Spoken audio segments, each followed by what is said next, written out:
you, Mr. Scott, Mr. Kaplan. We're all online, so thank you very much indeed for that. Thank you, my lady. My lady, my lords. Good afternoon. Good afternoon. The best way to show you what we say this case is about is to turn up paragraph 2 of our skeleton, where we set out our formulation of the overarching question that lies at the heart of BHP's strikeout application and now its appeal. Yes. There's CB 95. Yes. Now, BHP says the answer to this question is no. The conduct set out there can never amount to the actus reus of the criminal contempt of interfering with the administration of justice. That was a position which he drew back from before the judge, is that right? He drew back before the judge on the question whether the exercise of a right to institute legal proceedings could ever constitute a contempt. I didn't appear below, but that's my understanding from reading the transcript. And his position is that the exercise of a right to institute legal proceedings abroad in the foreign context can't ever amount to the actus reus of a contempt. But I understand he conceded in a domestic context the position might be different. But we say the question before you is to resolve whether the conduct set out as we have articulated it in paragraph 2 can ever amount to the actus reus of the criminal contempt of interfering with the administration of justice. We say the only novelty present in this case arises from the extraordinary nature of the conduct that the municipalities or the MCs allege has taken place here. The type or form of contempt alleged by the MCs is, we say, orthodox. It is only the way in which the MCs contend BHP has gone about committing that form of contempt that is novel. We say the law in this area does and should be able to respond to novel attempts to undermine the administration of justice in this way. The unattractive and unspoken corollary of BHP's position is that a putative contemnor like it should be rewarded for the ingenuity or complexity of its conduct by being exculpated from liability in contempt. The reasons that I'm about to develop, we say BHP is wrong about that. Fundamentally, the law is not as impotent to protect the administration of justice in these circumstances or to punish BHP for its alleged contempt as BHP would have you believe. Could I ask you to take out paragraphs 8 to 10 of our skeleton argument? I appreciate you all will have read this before, as my lady said, just before the short adjournment, so I won't take you through it verbatim, but I wanted you to have this in the forefront of your mind as I make a few headline observations before I then go on to set out the structure for my submissions going forward. But a few headline points that derive from this section of our skeleton. You can't slice and dice the Abraham claim. You can't separate out the substantive relief from the interim relief. You can't separate out the constitutional questions that the Abraham claim requires the STF to resolve from the entire package of the Abraham claim. And that's why we formulated the issue as we did at paragraph 2 of our skeleton. So when you hear or read submissions from BHP that seek to defend the propriety of the substantive relief or the determination of Brazilian constitutional law issues by its highest court, we would say that's asking the wrong question, directing you to the wrong issue. And we would ask you to always ask yourself, well, what about the substantive relief? What about the interim relief? Can BHP's putative justifications defending the lawfulness of procuring the Abraham claim work for the whole package of relief sought at the time that it was sought and against the wider litigation context in which it was sought? So with that introductory observation out the way, my structure or suggested structure subject to your indications going forwards is going to split my submissions into 4 topics. The first topic will be to briefly introduce to you the law of criminal contempt via interference as the foundation for some of my latest submissions. Topic 2 will be the question whether the judge did expand or extend the law on criminal contempt at all. We say he didn't. What he did was clarify how the existing law applied to the facts of this case. Topic 3 is the question whether the conduct alleged of BHP can in principle ever amount to the actus reus of criminal contempt via the interference with the administration of justice. And that comprises looking at the question whether the exercise of a lawful right, including one to procure or institute legal proceedings, can ever be contemptuous.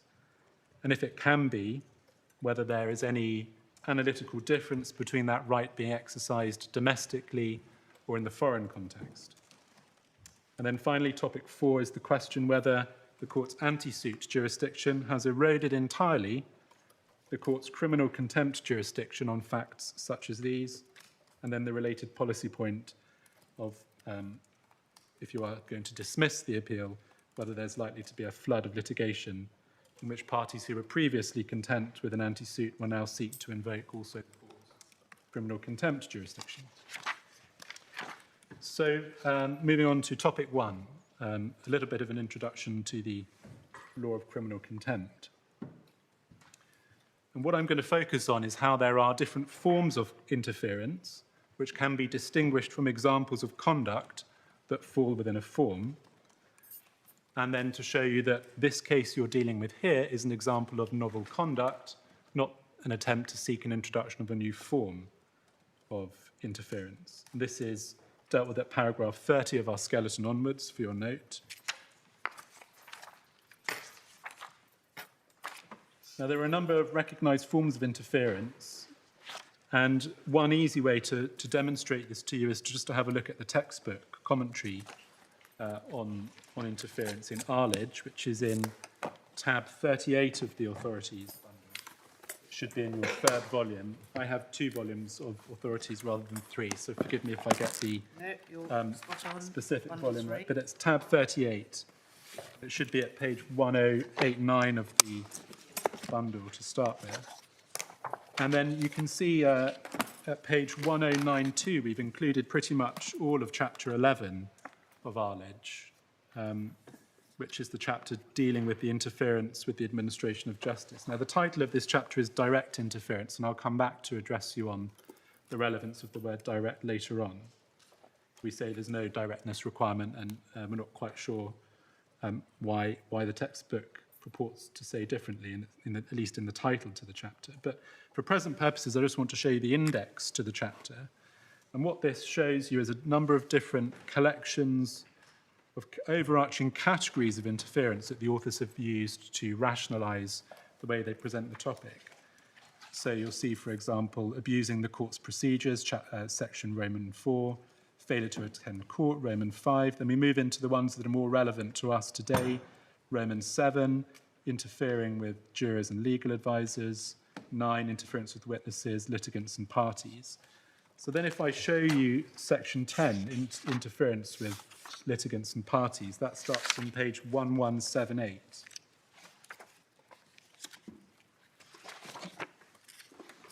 And what I'm going to show you here is that within this overarching category that the authors have used, there appear a number of different forms of interference. And within each of those forms are different examples of conduct which amount to that form. So if we start looking at page 1179, subsection B, as a form of interference, of pressurizing or intimidation. Now that can take many different examples of conduct can amount to that form. I can say to you, I will hurt you if you don't do X in your proceedings. Or I can say, I'm going to tell everybody this about you if you don't do something in the proceedings. Different examples of conduct, both fall within the same form. If we go forward a few pages to page 1182, we have another subheading with a different form. Now we're dealing with threats. Threats to exercise legal rights. So again, different examples of conduct can fall within this form. You could say, I'm like in Kellett, I will bring slander proceedings against you. Or in some of the other cases, I will that we might look at. I think Butterworth, I will delegitimise your role in the union, and different examples of conduct once again.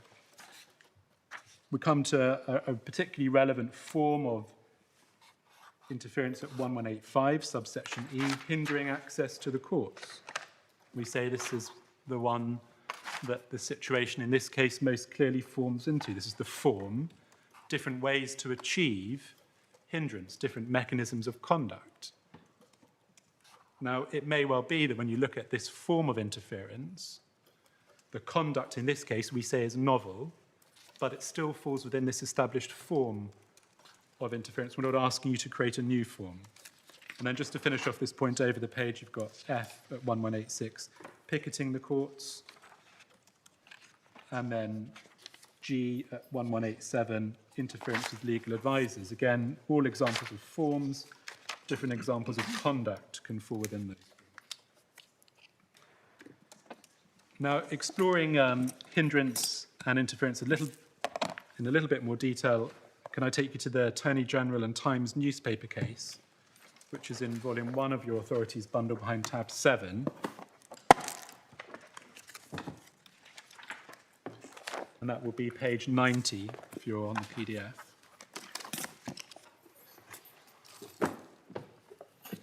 A friend took you to this earlier.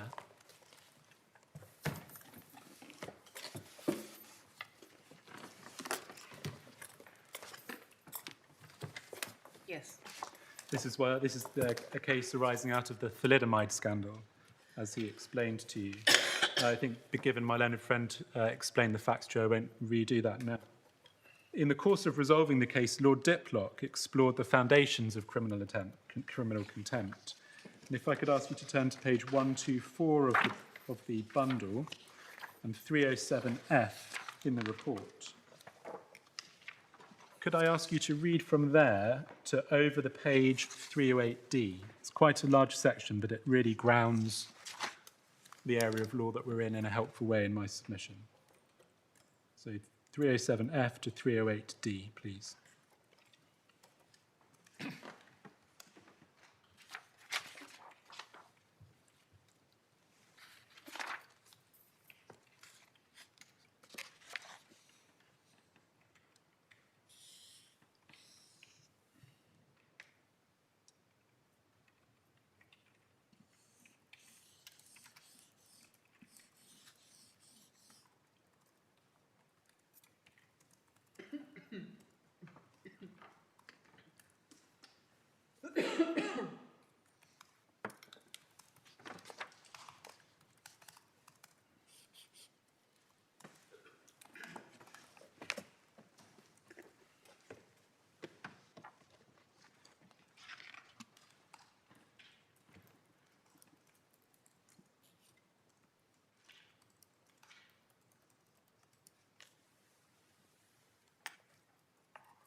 Yes.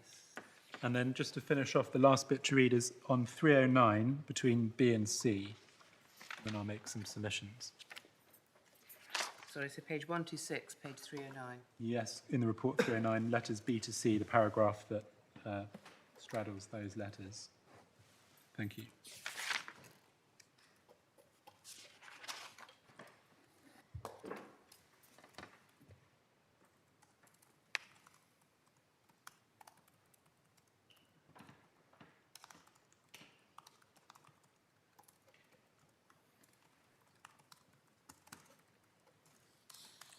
And I think that the learned judge below cited this, didn't he? He did. Yeah. And we say he was absolutely right to do so. And the submissions I would make off the back of these two passages are twofold. First, you can see how integral this jurisdiction to protect the administration of justice is to the functioning of justice in this country. And so it's extremely unlikely that your power has been circumscribed or eroded passively by the development of the case law on anti-suits, and I'll return to that later on. The second point, particularly from the second passage, is how you see the importance of hindrance as a form of interference with the administration of justice. It is one of the fundamental aspects of protecting the administration of justice, preventing hindrance access to the courts, along with, in the Lord Diplock's third point, the usurpation of the court's authority or process, both of which are implicated, we say, in this case. So my lady, my lords, far from this being a heterodox case, seeking to develop the law of contempt in one single leap in a way that nobody could ever have predicted, the conduct of BHP complained of by the MCs goes right to the very heart, we say, of the proper administration of justice, rendering it inherently unlikely that the law of contempt does not respond, unless my learned friend can point very clearly to a principled reason why it should not. So that's the end of topic 1, and we can put away that case. Topic 2 is the judge's approach to deciding the issue. Did he develop the criminal law or apply the existing law to a new fact pattern? We've covered this topic at paragraphs 27 to 35 of our skeleton, and BHP address it at paragraphs 62 to 70 of theirs. And we have 2 points here. Firstly, as I've already adverted to, we say the judge didn't develop the law in a way that's impermissible. He clarified the law, applying a novel factual set of circumstances to the existing law. But if we're wrong about that, in any event, he proceeded in a principled manner to resolve the case. He acted cautiously by reference to principle and case law, and made an appropriate and necessary incremental development to the law at the very most. So, firstly, to our position that there's been no development of the law here, just an orthodox application of the existing law. The case I would like to show this to you in is the Attorney General and Newspaper Publishing, on tab 12 of the Authorities Bundle. It should be in volume 1.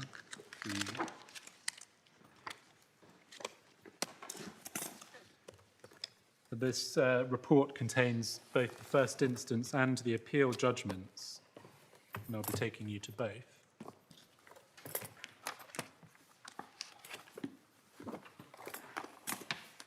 It's page 285 of the bundle if you're electronic, tab 12 in hard copy. The first instance judgment was given by Sir Nicholas Brown Wilkinson, the Vice-Chancellor, and then the judgment I'll take you to in this court was given by the Master of the Rolls at that time, Sir John Donaldson. This is one of the spy-catcher cases concerning publication contempt. So slightly different area, but some general points of principle were considered.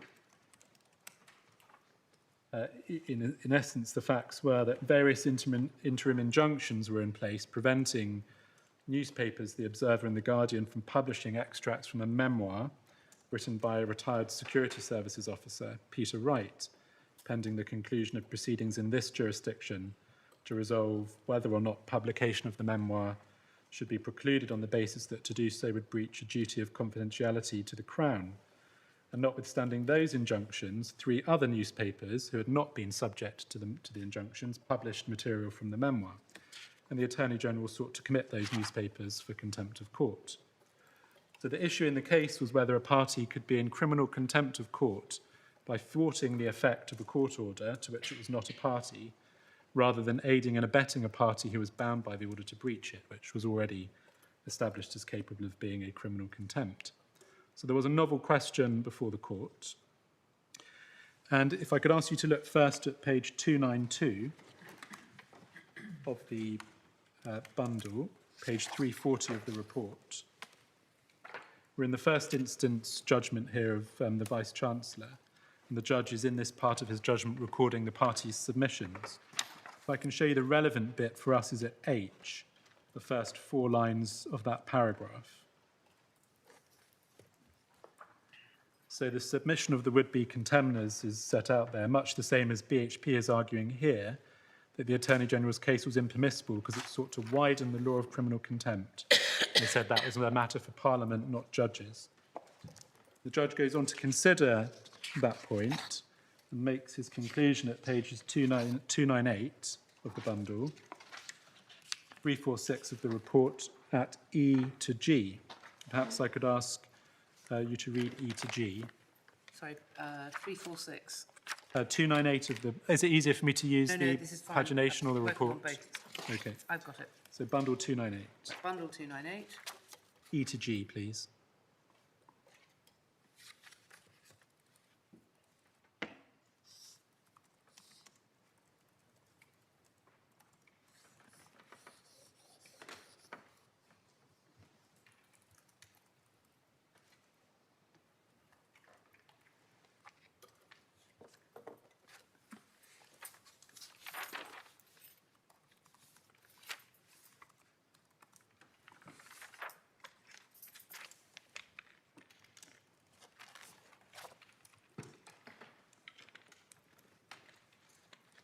Yes.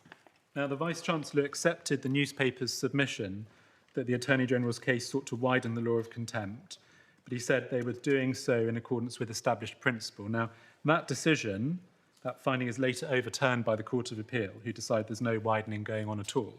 But I wanted to show you this part of the decision, because if I'm wrong about my primary point, the approach of the courts when subtly extending the law is important in accordance with established principle. That would be my fallback position. And the reason I show this to you is because the Vice-Chancellor went on, despite having accepted there was a widening going on here, to reject the proposition that permitting that level of widening was only a matter for Parliament, although, albeit noting that the courts should proceed carefully in such cases, which is something with which I would agree. And the Vice-Chancellor goes on the following pages to reject the Attorney-General's case and refuses to widen the law of criminal contempt in the way that was contended for. Now, that is then overturned in the appellate judgment, which starts at 350 in the report.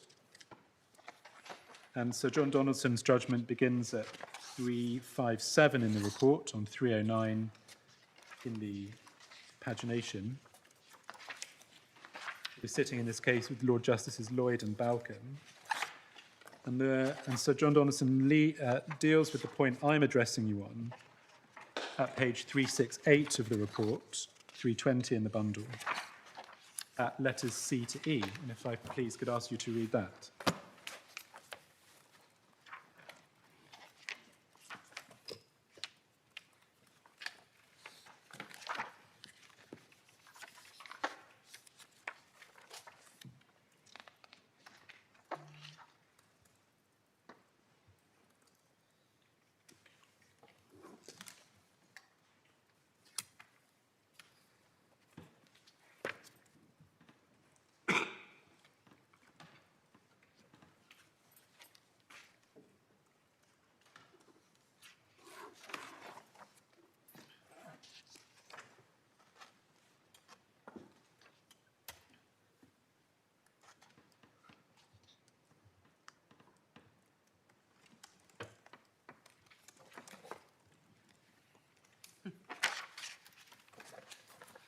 Yes. My lady, here you can see the Vice-Chancellor's acceptance that the Attorney-General's case sought to widen the law of contempt is overturned by the Master of the Rolls. And his analysis is that criminal contempt via an interference with the administration of justice is founded on a universal principle, and accepting that a novel type of conduct, which has had the effect of an interference, could be contemptuous, does not widen the law of contempt. It amounts to the confirmation or application of the existing law to a new factual permutation. Lord Justice Balcombe also deals with this concept, albeit more tangentially, at page 386 of the report, between F to G. Sorry, 386. 386 of the report. So 338. Yes, and F to G. What he says here is, well, I agree the point is not covered by binding authority, so we have to get on and decide it then. So I say, my lady, my lords, whatever way you cut it, either this, if it's just an application of established forms of interference to a new form of conduct, you can do it. The judge was right to do it. Even if that's not right and there is an incremental development to the law here, you can still do it. It's not for Parliament to go down that route. My learned friend cites two cases in his skeleton which he says support his proposition. That's Dunn and Bevan and AG and the Attorney General and the BBC. He cites, we deal with those cases at paragraph 32 of our skeleton. Dun and Bevan, you can find it behind tab 4 of the authorities bundle.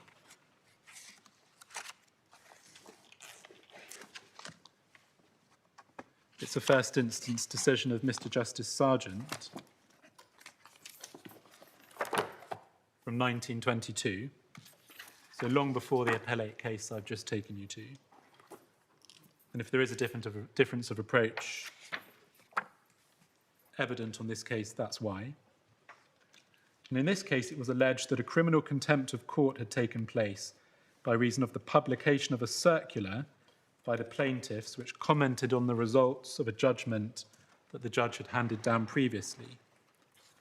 And that judgment had concerned the propriety of certain members of a trade union in taking ballots, and the judge had acceded to the complaints about the manner in which the ballots had been taken, but absolved the defendants of the charges of fraud in connection with the balloting process, which had been alleged against them. The partially successful defendants, who had been cleared of fraud, then issued a circular commenting on the judgment.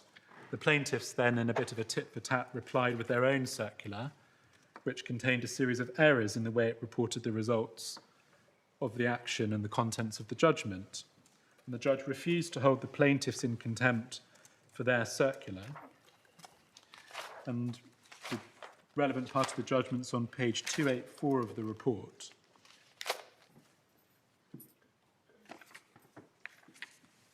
And if I could ask you to read from 5 lines down, it seems to me, to where the second hole punch is. This is the judge's thinking.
Yes. And then the last bit to read over the page on 285 of the report, from halfway down the page, the words, "it seems to me," to 4 lines up from the bottom, "what is legally permissible."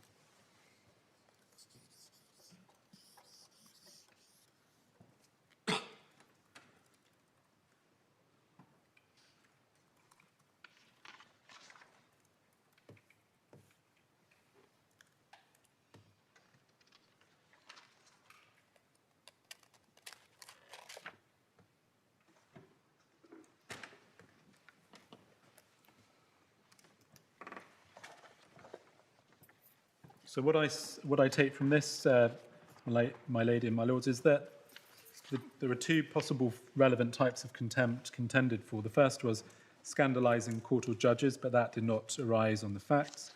And then there is an attempt to add a new form of contempt, which the judge is uneasy about and declines to do. That's a completely different ask to the situation in this case, materially different.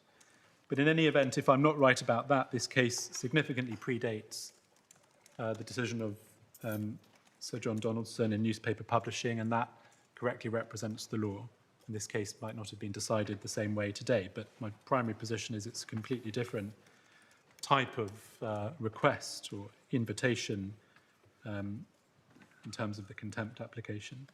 The second case my learned friend relies on is the Attorney General in the BBC, which he cites at paragraph 55 of his skeleton.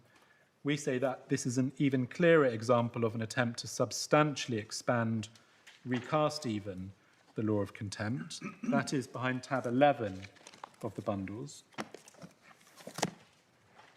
This is a House of Lords decision, page 225. Once again, it concerned a publication contempt and concerned an application by the Attorney General for an injunction to restrain the BBC from broadcasting a TV programme relating to proceedings pending before a local valuation court, which we would today refer to as a valuation tribunal, dealing with council tax and business rates issues. And the issue in this case was all about jurisdiction, and the question whether the divisional court's jurisdiction under the old RSC Order 52 with respect to criminal contempt extended, which allowed it to deal with contempts in inferior courts, covered the valuation court.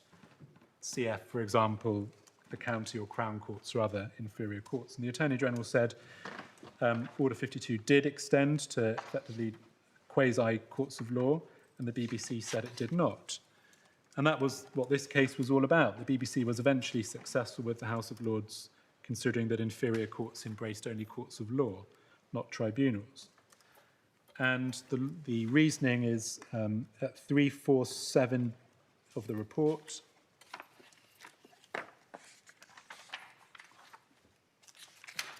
D to F.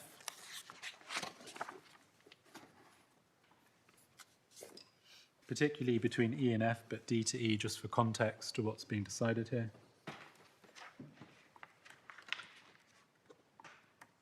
It is abundantly clear that were this submission accepted, the law of contempt would be extended far beyond its present scope.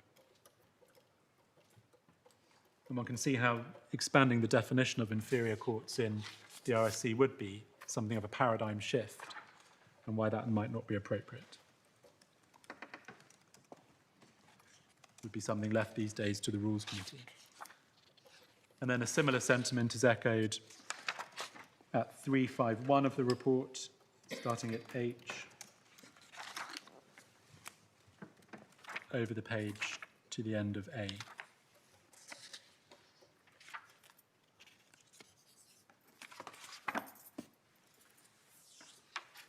So this case is nothing like, this case before us is nothing like the one you're being asked to deal with.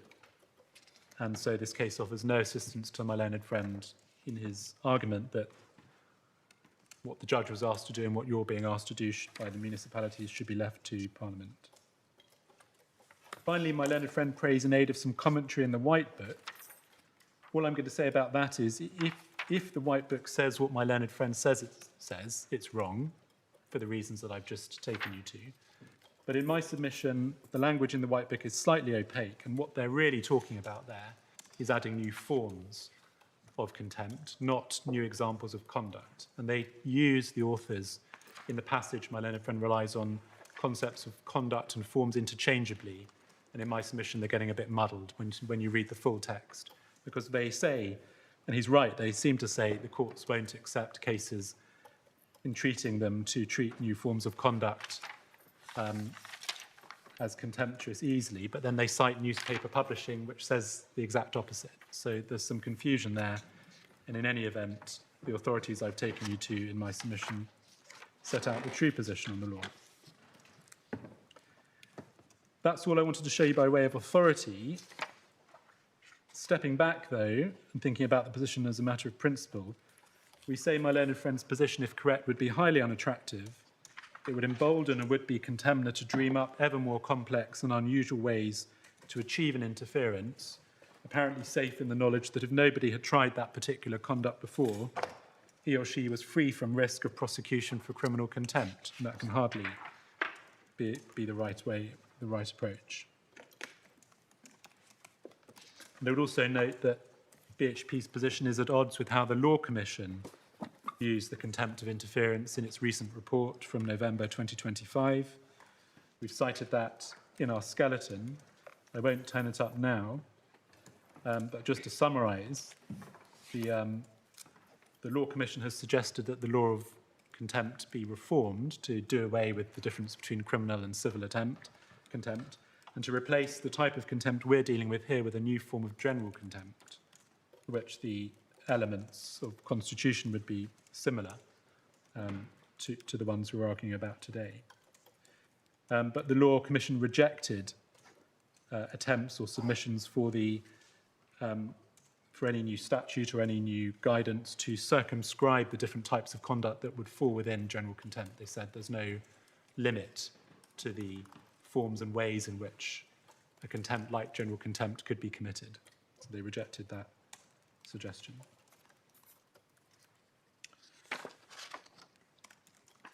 So we say with the law as I've set it out to you in mind, the approach the judge took to resolving the questions before him was appropriate and exemplary. We address this at paragraphs 34 to 35 of our skeleton. You heard this morning from my learned friend and agreed with him which sections of the judgment we're looking at. It's paragraphs 53 to 72. And we say he was right and entitled to consider the question whether the novel conduct complained of fell within an established form of interference. He recognised the need for caution at paragraph 57 of the judgment. He looked as appropriate to existing authority, in particular Kellett and Daggy. And we say his approach exemplifies that required of a first instance judge faced with the need to apply established law to a new fact pattern. Now, moving on to Kellett and Daggy, my learned friend takes issue with the judge's reliance on those cases. Now, we say focus on those authorities may be somewhat of a red herring because we accept... The judge below only relied on Kellett for a very limited proposition, that's clear. Indeed.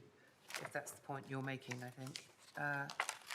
It is, and yes. There's a wider point that because of the way the litigation developed, the contempt application was made, and the response from BHP in the strikeout is that, well, there's no case that shows the conduct complained of amounts to a contempt, therefore it can't be a contempt. And in response to that case, the municipalities look for authority which, at least by way of analogy, undermines the submission that what they're trying to do is heterodox. And that's what Kellett and Daggy are used for. But my primary position is the judge, and you don't need authority, don't need Kellett and Daggy to conclude that in principle the conduct complained of could be contemptuous. But the judge did look at them, and we say he was right to rely on them insofar as he did, and I'll explain why now. So Kellett is behind tab 9 of the authorities bundle, volume 1.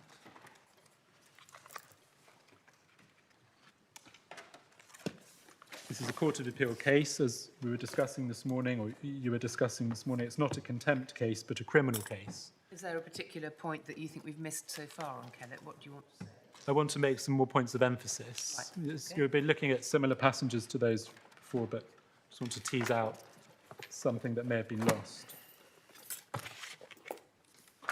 So it's not a contempt case, but in my submission that point doesn't go very far, because at page 386 of the report, just under A, the judge, Lord Justice Stevenson, explains the authorities don't distinguish the offence of which the defendant was convicted from contempt of court, and Mr. Blacker conceded the defendant was guilty of contempt. So there are strong parallels between perverting the course of justice and interfering with the administration of justice, and I don't, if my learned friend was suggesting there's a distinction of principle between them that's relevant to this case, I disagree with that. But it was a criminal case about perverting the course of justice. I won't go through the facts because my learned friend addressed you on them this morning. But the question at the heart of the case was whether the actus reus of perverting the course of justice could be made out even if the defendant had an arguable case of slander to bring against the neighbours. So his threat to bring proceedings for slander was a threat to exercise a lawful right. And the Court of Appeal had little difficulty in concluding that threatening to exercise a lawful right, or indeed exercising it, if that act is done with the intention of perverting the course of justice, could amount to the actus reus. So my first point is this case is not just about threats, and I'll make good that by showing you 391 of the judgment.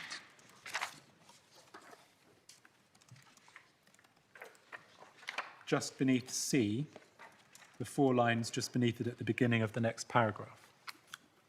Now, the case was primarily about threats, but the analysis goes beyond threats.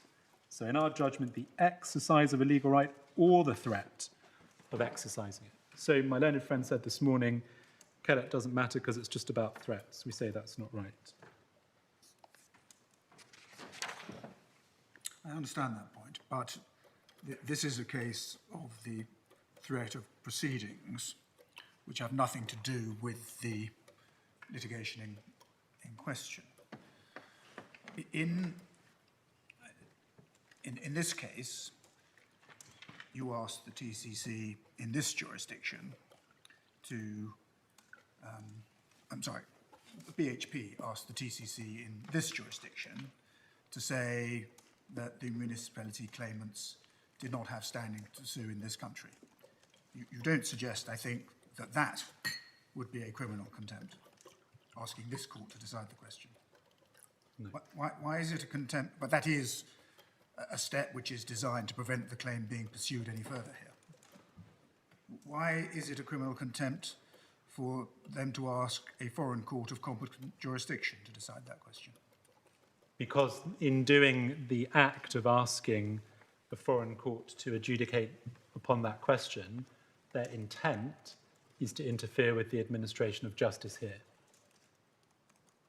So the mens rea. And this is why we come back to the idea that in this area of the law, That their intent is to put an end to the pursuit of the substantive claim here.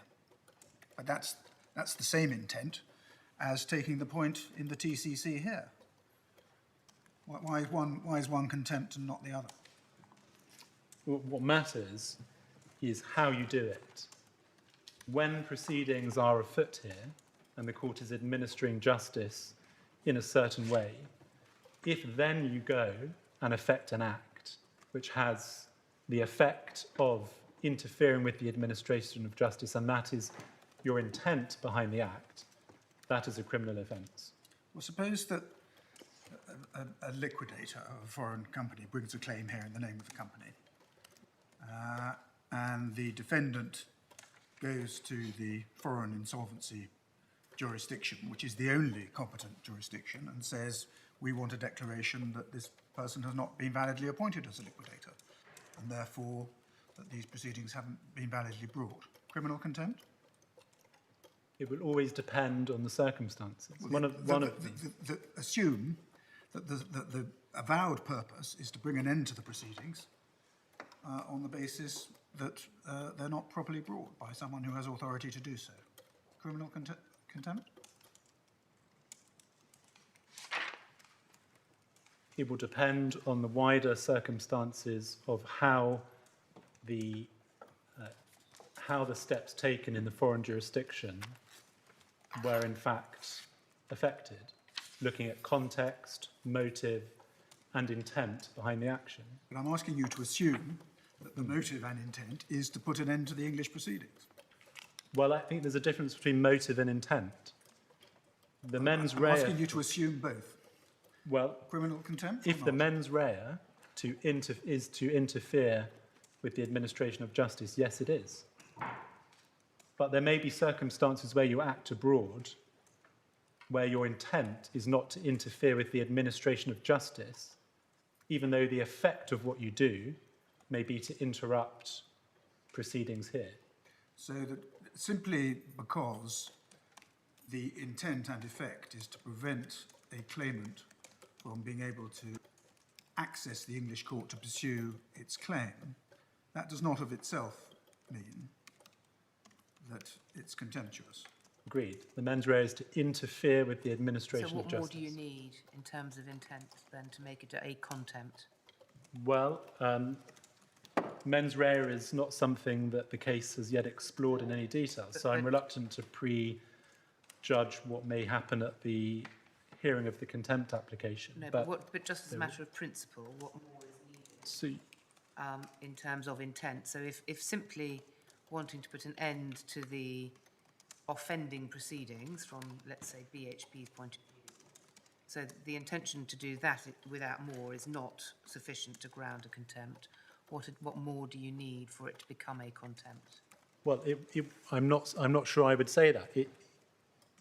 At the time that BHP procured the Abraham claim, having put standing into issue itself in the proceedings here first, procuring the Ibrahim claim 4 months out from trial, trying to stop the municipalities from communicating with their lawyers, trying to stop the lawyers being paid, altogether gives you And how do you describe that altogether? the cumulative effect, the context. So it's the, when you're looking, so maybe I should take a step back. The whole idea in this area is that you have a lawful act which on its own in a vacuum is neutral. And the question is whether the commission of that putatively lawful act can be contemptuous. And the answer to that is it will depend on whether the intent or the purpose behind you commissioning that act is to interfere with the administration of justice in this court, or the TCC, or this jurisdiction, or not. And so, if it's all about context, you could have the same act, the Ibrahim claim, the procuring and the funding of the Ibrahim claim, on day one, back in 2023 or 2, might not be a contempt, but in 2024 might be a contempt. I agree with the proposition that it will depend, is yes. that a consequence of your analysis? Yes, so for example, if day one after the dam collapses, BHP go to Ibrahim and procure the claim then, before there's litigation afoot here, before there's even contemplation of litigation afoot here. Completely different scenario. And they obtain not just the constitutional declarations, but also some form of erga omnes injunction preventing municipalities ever litigating outside of Brazil. Or instructing lawyers. Or instructing lawyers for Yep. to procure litigation. Very different kettle of fish. Well, would that be a contempt or not? No, he says No, I don't think it would be. So it's all about the timing then? That's one of the factors. It's not just about timing. I wouldn't limit it that way. It's the package, which is why I said you can't slice and dice the Ibrahim claim. It's timing. What are the elements of the passage? Because you talk about the intent being to interfere with the administration of justice, but if by that you simply mean prevent the proceedings being pursued on their merits, that's not enough on its own. I think you agree. Yes. So what is it? What is the specific interference in this case that goes beyond seeking to put an end to the pursuit of the claim on its merits? Well, it's the improper purpose that lies behind the act. So in this case, it's the attempt to exert improper. There's multiple aspects to it, but one of them is the attempt to exert pressure on municipalities To do what? to join up to the repatriation in Brazil. that's after the procurement of the funding. But it was under negotiation, and everyone knew that it was being negotiated at the time the Ibrahim And that's neither, I think, in your evidence or part of your contempt application. It is in the evidence as part of the strikeout application. Yes, but it wasn't. It's not a ground. It's not a contempt ground. It's not Put a it that way, specific in that contempt it's not ground. in the contempt application notice or in the affidavit of Mr. Neil in support. What it is an evidential marker that goes to establishing the mens rea. So it's not something that needs to be, in my submission, pleaded or separately articulated. The question is whether the mens rea whether the mens rea has been established or not. And to understand that, you look at motive, you look at other contextual factors surrounding the commission of the act. But forgive me for pressing you. If, as I think you've accepted, that the mere fact that the intent is to stop your clients pursuing the claim on its merits, if that is not sufficient to be an intention to interfere with the administration of justice on its own, what is it that was intended in relation to the English proceedings, which makes this case special? I don't think I did. I apologise. I don't think I did accept No, well, that. if I've mischaracterised you... Because I would say once you have put in issue standing in London, you've allowed 4 years to elapse between doing that. You're 4 months out from a trial at which that issue is to be resolved. And perhaps you don't like the way it's looking in London. You think you might lose that point. You go abroad and try and relitigate the same issue. In my submission, that would be. No, but So that the means relevant- sorry, sorry. that means that you do accept, where I think my Lord and I understood it, that had this been issued on the day after the dam burst, had the IBRAM claim been issued the day after the dam burst, there would be no question of contempt. Probably not. So no. we are on common ground there. It is now a question of what makes this special. Yes. And you're saying it's part of the timing. You're saying it's putting an issue standing in the defence, allowing it to be issues 69 and 70, Yes. allowing the court and the parties to prepare for a hearing on the basis that 69 and 70 and the municipality claimants were all part of it, and then at the 11th hour coming in. And is this sort of Yes, the package because- that you're trying to build? Yes, because the course of the administration of justice is a course, it's a flow, Right. like an arrow going through time. Right. Once the English court takes jurisdiction, pursuant to your decision, it's set in motion. And BHP feeds in, or the parties feed in aspects to that course of the administration of justice. And it's going to flow in a certain way to the conclusion, the judgment of Mrs. Justice O'Farrell.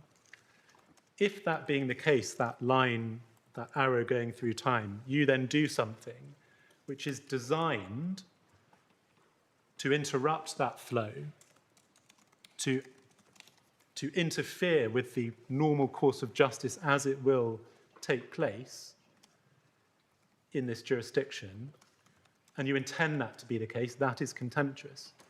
There might be other times in the timeline where you would wish to stop the municipalities litigating. And that's effectively what BHP tried to do by putting an issue standing in the proceedings in the TCC. They could have applied to strike out the claim in London. So does it amount to this? It's the interference with the administration of justice that you are identifying is not the attempt to prevent the court here adjudicating on the claim on its merits. It's the attempt to stop the court adjudicating on the standing point once that was jurisdictionally before the TCC. Yes. So it's that aspect. It's interference with the determination of issues 69 and 70, which is the critical interference with the administration of Once that's put in issue, the normal course of the flow of justice, the administration of justice of this court for that issue is to determine it. And if you do something to interfere with that, and you intend to interfere with it, it's not a byproduct of something else. I can't take that at face value, because then that goes back to the argument that every anti-suit injunction issued immediately after the commencement of proceedings, which put this in issue, or after defence has been filed, as I understand your package argument, it's the sort of disruption of the pre-trial preparation, hearing, all of that added on to the issues that the IBRAM claim was trying to litigate. Because if you take at face value without more what my Lord has just said, then any anti-suit injunction application that is issued after the English court is seized of the issues would fall foul of the law of contempt, or would be committing a contempt. So, well, I would just pause there, because I would say that we've got to separate out aptus reus from mens rea, because you could do something abroad that would have the effect of interrupting the flow of justice here, but not have done it with the specific intent, the mens rea, of interrupting an otherwise appropriate determination of a point here. You could have done it as Lord Justice Popplewell was discussing with my learned friend this morning, in order to protect your legal or equitable rights under a use of jurisdiction clause or a London arbitration agreement. And a side effect of that, that the proceedings here would come to an end if you obtain your remedy abroad.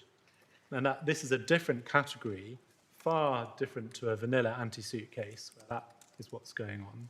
As my lady said this morning, often anti-suits obtained right at the outset before there are even proceedings afoot here, to restrain what might happen, or what's happening in its early stages. This is such a different kettle of fish to that. And so as we'll come on to towards the end, I take issue with the idea that every single anti-suit obtained abroad would be contemptuous, because it's the intent, the mens rea, that would be absent in those cases. Even if, And that's where you get this important point to note, which is that it's the mens rea, the establishment of the mens rea, that converts an otherwise lawful act with an effect But that's where, and into I'm an sure you'll unlawful. come onto this, and I will certainly stop interrupting, but Mr Scott was saying if you look at what is alleged in Mr O'Neill's affidavit, in terms of intent, it is simply procuring and funding the Ibrahim claim. And that, which has the aim of stopping the litigation here. And he says that is standard for any anti-suit injunction application. Do you remember he took us to those bits in the affidavit? What do you say about that? But it's about, I suppose the best way to summarise it is this is an area of the law where the means do not justify the ends. This is all about the means by which BHP goes about procuring the Ibrahim claim. And it's about the how, the why, the context in which it goes abroad to procure the Ibrahim claim, looking at what was going on in the litigation between the parties in this jurisdiction at that time.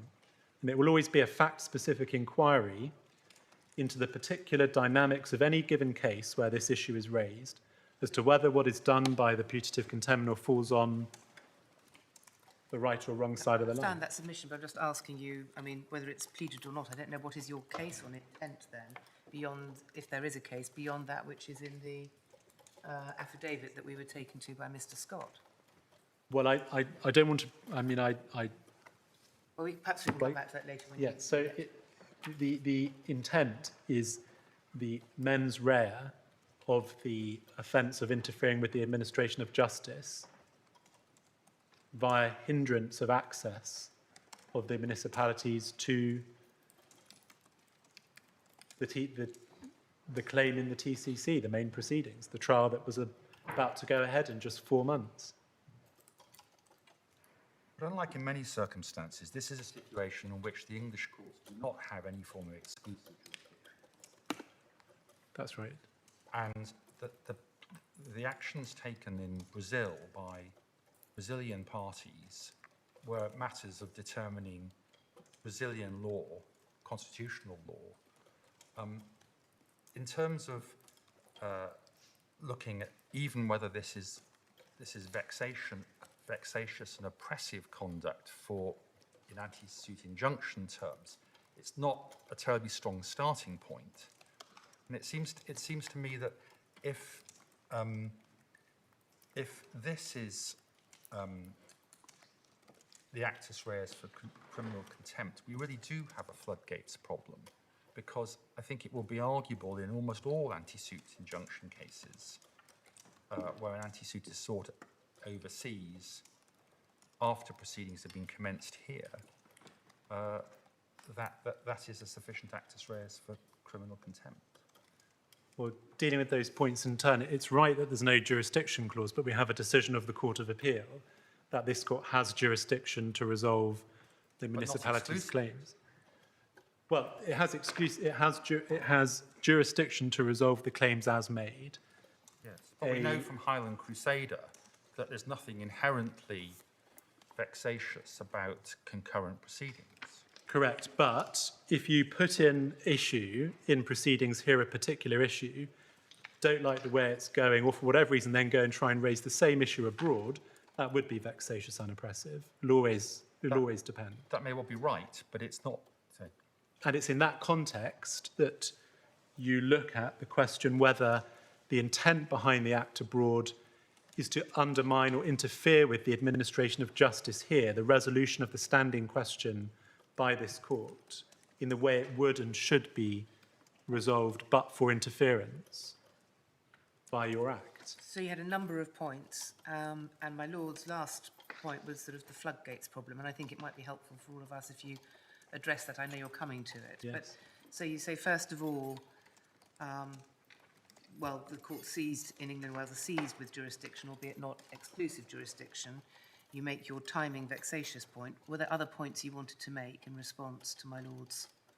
To my Lord Phillips's point. Well, I can deal with the floodgates point, because again, it comes back to the question. Well, first of all, when you look at anti-suits, the vast majority of anti-suits revolve around exclusive jurisdiction clauses and London arbitration agreements. Then there's the vexatious and oppressive. Sorry, but just, anti-suits. is that in fact a point of distinction? In this case, what is being sought to be vindicated through the court process in Brazil is a right, in the sense of a right which it is said is to be sued by municipalities only in the place where municipalities can properly sue, i.e. Brazil. How is that different in kind from an anti-suit claimant going to a foreign court saying, I've got an exclusive jurisdiction clause for suit here. I want you to say that if I'm to be sued, I must be sued here. I mean, that's all that's being asked of the STF in effect, isn't it? Yes. So, in fact, Why is that different from an exclusive jurisdiction clause case? The difference, what I'm trying to get at is that I was trying to address the floodgates point. Maybe I can circle back to your point, my lord. There's lots of the anti-suit cases are designed to enforce or protect exclusive jurisdiction clause rights, arbitration agreement rights, or equitable rights not to be vexed abroad by litigation. There's a subset of anti-suit cases where the juridical basis for the anti-suit is the protection of the jurisdiction, processes, and judgments of this court. It's a freestanding conceptual area of anti-suits. And that is the area of anti-suit law that is most likely to be implicated in a case like this, where you've already got proceedings going on in London, and an attempt is made to initiate proceedings which overlap or seek to undermine the process going on here. And it may well be in that sort of case, and it may well be that in principle, every time there is already litigation on foot here, to any significant degree, and you go abroad and try to usurp the function of this court in administering the litigation here, that there is potentially a criminal contempt. But there are a whole load of other reasons for why not every example of that situation will lead to a conviction or finding that criminal contempt has taken place, which I can go through in a moment. But we're dealing already with a small sliver and column of all of the anti-suit situations. But I mean, a very common situation is where there is, for example, a contractual exclusive jurisdiction clause, which one party seeks to invoke here. But there are many jurisdictions in the world where the courts of that jurisdiction assert exclusive jurisdiction over subject matter. And those include various jurisdictions in the United States in relation to insurance claims. Spain, we've had a lot of litigation in relation to that. Russia, a lot of litigation at the moment, where those jurisdictions do assert exclusive jurisdiction, different to contractual. And a lot of the anti-suit injunctions are sought by defendants who maybe cannot dispute an exclusive jurisdiction, contractual jurisdiction clause here, but rely upon the domestic exclusivity in their home jurisdiction. Now, it seems to me that why does your argument not apply to all those cases where the defendant here goes and seeks an anti-suit injunction in their home jurisdiction, relying upon that exclusivity? Well, in those sorts of cases, English law rationalises that upholding the bargain between the parties to litigate here prevails over whatever agreement, whatever the foreign law situation might be, the mandatory laws in the foreign country. You would get an anti-suit from this court, and if the proceedings in the foreign court continue to be in civil contempt for breaching the anti-suit. Yes, but nobody's ever suggested that that's a criminal contempt. Well, it would depend. You know, if the proceedings in London in a case like that had got to 2 weeks before trial, and then you went abroad to your home jurisdiction where you said, actually, the only place I can litigate this point is here, and I'm going to get an injunction 2 weeks before trial in London to stop the English proceedings from continuing to trial. But if you seek it at an earlier stage or 2 weeks before trial, in each case you are just as much seeking to interfere with the determination by the English court of that subject matter. It may be the intention to interfere is clearer the nearer you get to trial, but the actus reus is surely the same. I would say it doesn't have to be. If you the day after you're served with the claim in London, write to the other side and say, some aspects of this claim can't be resolved here. We're going to go to our court in country X and have that issue resolved here. That's one type of situation. If you wait until 2 weeks before trial in London, once you've put in submissions on the issue, you've put in evidence, the court's time has been used, what you're doing by going abroad then is predominantly interfering with the way that justice was about to be administered in this jurisdiction, and it's a completely different type of situation. It's the same nature of act, it's the same type of act, but it's got a different quality. The mens rea is different, that's it. The mens rea converts the act into something that is a guilty act rather than a lawful act, because your intention... Sorry to interrupt. The intention is exactly the same in both cases. The intention is, in both cases, is to stop the English court deciding the claim on its merits.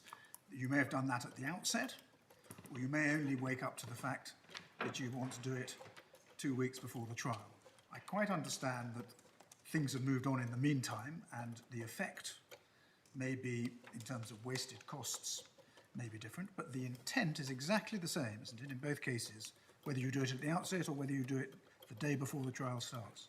I would say not necessarily. If you do it on day one, your intent may be to protect what you believe to be your legitimate rights in the foreign jurisdiction. If you do it at day 111, you may have that intent, but also what has come in is an attempt to disrupt and interfere with what is about to happen at the 11th hour in London.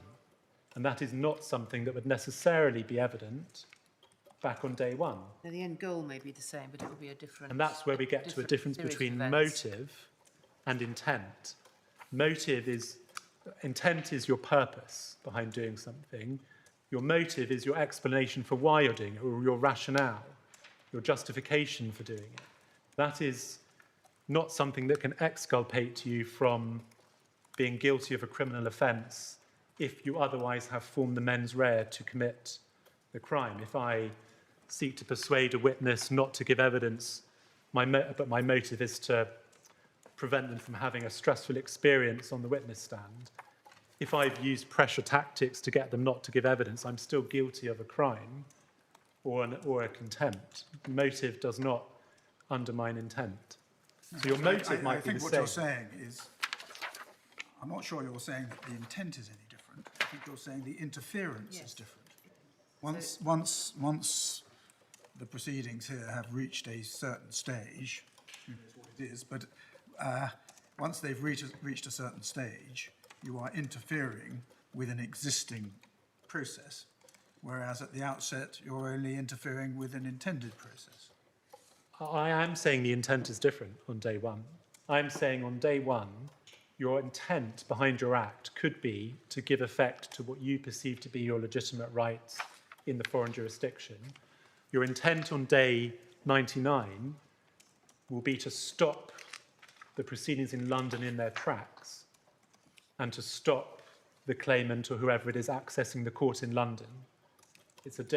You may still have, you can obviously do something with more than one. Well, that's what we need to come to. What's your submission where you have both motives, both intents, both purposes? Sorry, perhaps purpose is a better word. If your purpose is in part to vindicate the rights which you bona fidely believe you have, and in part is to bring an end to the English proceedings, is that sufficient? Or must your sole purpose be I'm slightly reluctant to accept the idea that the intent is to bring the relevant intent is to bring the proceedings to an end. The intent is to interfere with the administration of justice. And the way in which you're trying to do that is to bring the proceedings to an end through your act. Right. But the relevant intent in this area is to interfere. And if you don't have the intent to interfere, but your intent is to do something else, you're not in contempt. Well, obviously, if your sole purpose is not to interfere at all, then we're not in this territory at all. But Yes. if you are doing something whose intended effect, even if you think you're entitled to do it, is to bring proceedings to an end, then that's obviously going to be one of your purposes, if not your sole purpose. And I think you were saying, but tell me if I'm wrong, if at the outset you think you bona fide think you have a right which can be vindicated abroad, and you bring your proceedings abroad with the purpose both of vindicating that right and consequentially bringing to an end the English proceedings, no contempt. But if your sole purpose is not to vindicate a right, but is to interfere with the administration of justice, to use your portfolio, then that is a criminal contempt. Sole or dominant purpose. I wouldn't say it has to be the sole purpose to the exclusion of all other collateral purposes that might be achieved. But if the intent behind the act is to disrupt the administration of justice here, then yes, you are in contempt.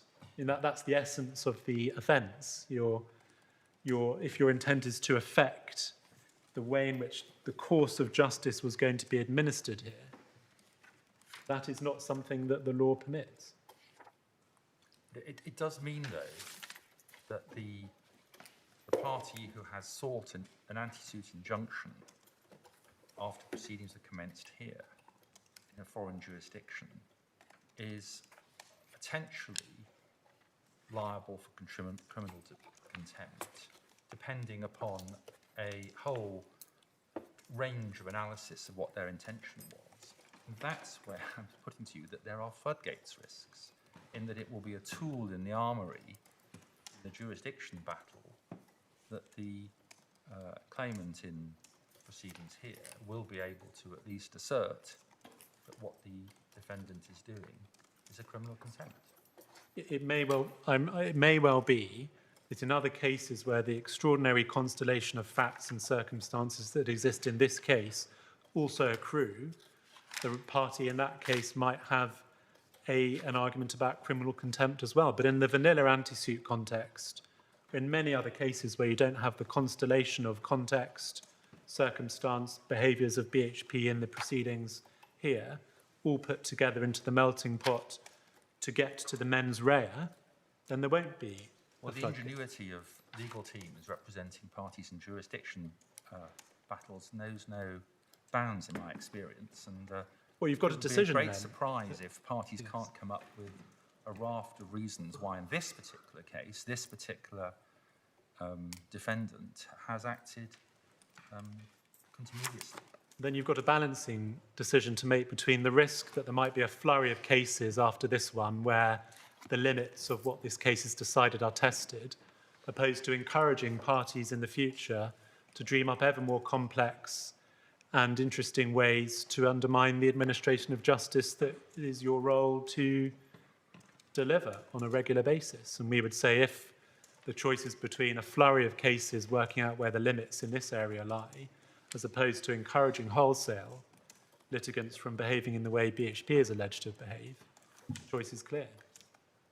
Thank you. I find this very helpful passage, and we want you to carry on with your submissions. And it may be helpful that make sure you have time to either remind us of the paragraph in your skeleton dealing with floodgates, or to cover that off now. Should I do floodgates now because we're talking about it? So this is dealt with in our skeleton at paragraph 59. Yes. And BHP skeleton at paragraph 108. Recollection, the three factors. Yes. Yep. So first my plan here was to remind you of the extraordinary conduct and context of this case to allay concerns that if you allow the appeal, there'll be a queue outside Mr. Justice Henshaw's office on Monday with people trying to bring similar claims. So the Ibrahim claim is unstoppable. Now, my learned friend tried to distinguish or to try to move away from that description of it this morning by drawing an analogy with any legal action in which permission is needed to withdraw the action. That's not what the Ibrahim claim is. It's not even that BHP or Ibrahim can't withdraw the claim without permission. They can't. It's not possible to withdraw these claims at all. Once commenced, it's taken up by the Supreme Court in Brazil. The Supreme Court could throw it out. It could, but there's nothing that the litigant can do to stop it. Now, that is highly unusual in my submission, because once you've basically pulled the trigger, it's off, and there's nothing that can ever be done, which means it's not amenable to the classic type of anti-suit from this court, where you have a mandatory injunction requiring the litigant abroad to take whatever steps are reasonable to discontinue or withdraw the proceedings abroad. It's not possible, and the English court won't order you to do something that's impossible under an injunction. Essentially, why does that matter? If pulling the trigger when it's pulled is done with the necessary mens rea, because if you know that... If not, or if it's legitimate or not for an improper purpose, then why does the unstoppability make a difference? It goes to the question of whether the mens rea has been established, whether your attempt is to interfere with the administration of justice or not. Because if, as our case is, BHP knew about the unstoppable nature of the claim, the idea that it was seeking to exert proper pressure, if that's a relevant consideration, is more difficult to make out, because it can't be proper, we would say, to take away the municipality's choice at all from being able to litigate in London. It distinguishes it from a case where you're trying to apply pressure to a litigant to get it to change its mind. If you do something, I will do this. If the act that you've done basically takes away that litigant's choice and bars their access to the court, come what may, that is an indicium, we say, of the mens rea being established, that actually what you're trying to do is, come what may, whether the municipalities want to accede to the pressure you're imposing, you're stopping them from accessing the courts. So you would say the same in my liquidator example if the defendant here had said to the creditors, I want you to challenge the validity of this appointment in the foreign court. Nothing I can do about it, but please would you do so, and they do.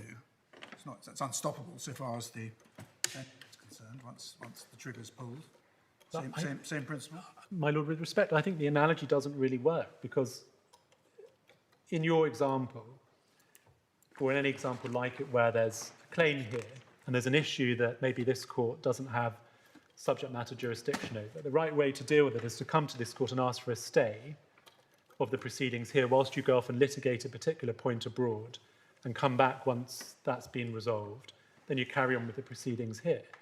That would not be contemptuous, and this court would have control over the administration of justice, its administration of the claim, in the proper and appropriate way. If what you did was come here in that context, start having the fight about the issue that the liquidator wanted to raise abroad, and then go and do it, that's when you're in our sort of territory, because that's what happened here. Yeah. So we come back to the vice of it being essentially that BHP had asked the English court to be seized of and to decide in the imminent stage of the issues 69 and 70 issues. Yes, if you're focused just on the anti-suit, the classic anti-suit elements of the substantive relief, when you get into the interim relief, the bar on taking legal advice from the lawyers, the bar on paying the lawyers, the immediate stay of the forced stay of proceedings here 4 months from trial, that is all quite unusual that's not a vanilla anti-suit. I'm not sure I would even a vanilla anti-suit involves an order that you discontinue the proceedings here, which is even stronger than saying you shouldn't pay your lawyers or you shouldn't pay any advice. Your vanilla anti-suit is absolutely directed at bringing the proceedings to an end here by the party being ordered in the foreign court to withdraw them often. Yes, but it's all about context, firstly, and the timing point that I quite understand your point about timing. I quite understand your point about the issues. I'm just pushing back slightly at the idea that there's anything particularly unusual or the injunction over you mustn't pay your lawyers, you mustn't instruct your lawyers, whatever. That's in a way that's less invasive, although it may be equally effective, than saying you must discontinue the claim. That's the only point. If the interim injunction had been granted by the STF, the municipalities wouldn't even have been able to take advice from PG about what to do with respect to procuring a stay. It was a preclusion on dealing and providing I information. understand that. All I'm saying is that wouldn't put them in a worse position than if a foreign court said, you must discontinue the claim. Well, at least then they'd be able to discuss it with their lawyers and understand what it meant and what their rights and obligations were. What you've got is such a constellation of interim relief. It requires you not only to get an immediate stay, you can't even talk to your lawyers about it and say, what are my options? I mean, that is way beyond anything in my submission you will have ever seen in your time as first instance judges in the commercial court. And of course, trying to stop you paying your lawyers is another way to basically bring about the effect of the obligation to obtain a stay, on the idea that if your lawyers aren't getting paid, they might walk away and leave you without representation. These go way beyond the classic anti-suit situation for an incoming anti-suit against litigation in this jurisdiction, in my submission. Thank you. Sorry, I've interrupted you too much. Yes, so the conduct or context to the conduct we rely on, taking it outside of the norm from a floodgates perspective, is the unstoppable nature. So an anti-suit wouldn't have worked in any event, and it didn't work, in fact. The consent order didn't work. The proceedings have continued. Even the anti-suit that the municipalities obtained against Ibrahim didn't work. Ibrahim kept on petitioning the Supreme Court asking for more interim relief. So shows you what really happens when you have an unstoppable procedure. Other factors that are extraordinary or unusual, it's the relitigation of matters that were put into issue by the party acting abroad. That is unusual. And it invokes, as I was discussing with Lord Justice Phillips, a relatively narrow limb of this court's jurisdiction from an anti-suit perspective of protecting its jurisdiction and processes.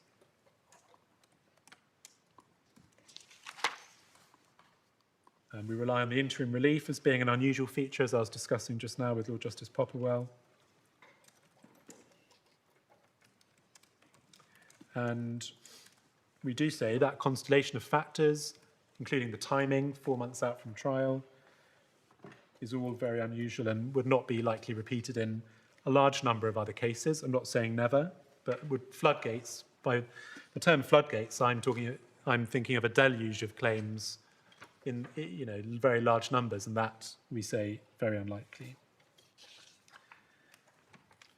Then there are other factors. There may be a slight confusion that when you refer to the nature of ASIs being in relation to exclusive jurisdiction clauses or arbitration clauses on the one hand, and then the vexatious and oppressive categories, those are anti-suit injunctions that might be granted here. But what we're looking at is anti-suit injunctions which may be granted in a foreign jurisdiction. And the point that's being made, the floodgate would be a floodgate of arguments in this jurisdiction with obtaining the anti-suit injunction in another jurisdiction.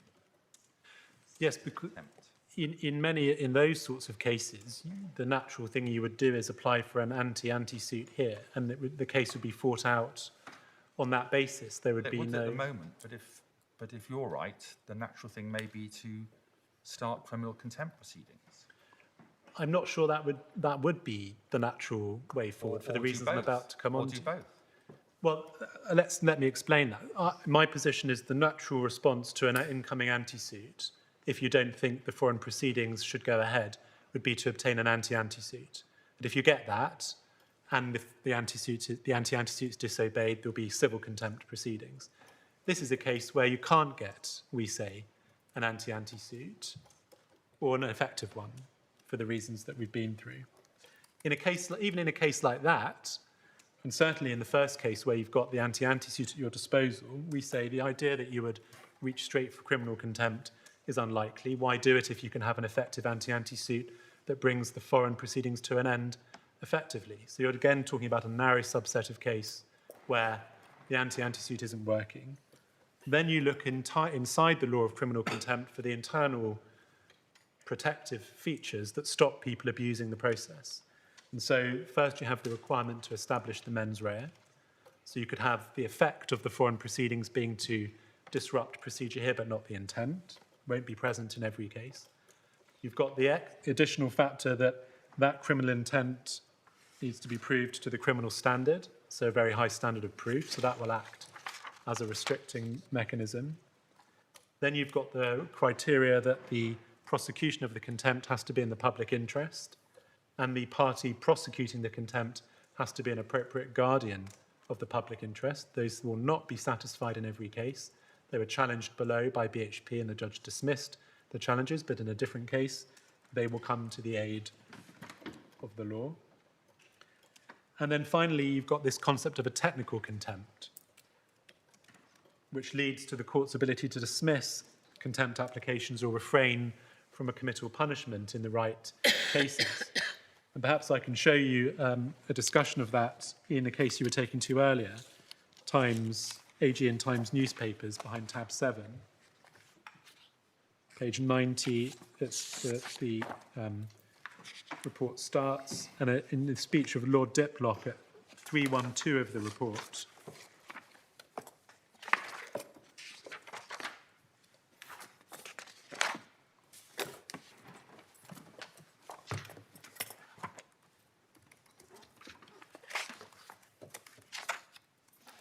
And it's letters A to D, which explain technical contempt and why that would likely be a serious impediment to a floodgate of litigation here, in the innocuous vanilla anti-suit context.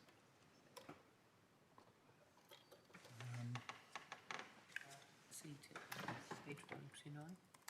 Sorry, it's page 129 of the bundle, 312 of the report, behind tab 7, letters A to D, or the end of D. In what sense would a foreign court order ordering you to withdraw your claim, if it's a contempt tool, be just a technical contempt? I'm sorry, I couldn't hear the question. And my fault, I'm dropping my voice. In what sense would a foreign court order ordering a claimant to withdraw their claim here, if it is a criminal contempt, in what sense could it be characterised as a technical contempt? Seems pretty fundamental. You're not... If it has the necessary mens rea of being a criminal contempt because it's intended to stop the claim being pursued here, it doesn't sound very technical to me. Well, no, maybe in that, maybe in some examples it won't be. But in the typical example, I mean, Well, I understand your other points about floodgates, but it does seem to me that most vanilla foreign anti-suit injunctions would not be capable of being knocked out on the grounds that they were technical. If I'm otherwise contempt. If I'm wrong, and it would in principle be a criminal contempt to go off on day one of proceedings abroad and get an anti-suit, day one of proceedings here and go off and get an anti-suit in the foreign jurisdiction, then I say that's not right. But if I'm wrong about that, the concept of a technical contempt may come to the aid there, because the court will say, well, okay, yes, in principle, the administration of justice here has been interfered with because we were about to set out on our way on day one of the claim being issued. But we're not going to do anything about it, because in reality, for whatever reasons, the court will look at everything in the round and say, I'm not satisfied the interference with the administration of justice here is serious enough. So it's effectively a way for the courts to say, look, I can see what you mean, but in looking at the bigger picture, this isn't something that we're concerned with. And if that's one of the things that some cases need to work out after this one, then so be it. It's hardly groundbreaking that an appellate decision might give rise to some further inquiries as to the precise boundaries of an area. But this is what technical contempt is as a concept. And you can also see the same idea expressed slightly differently in the same judgment at page 321 of the report from Lord Simon, between letters D and G, E and G.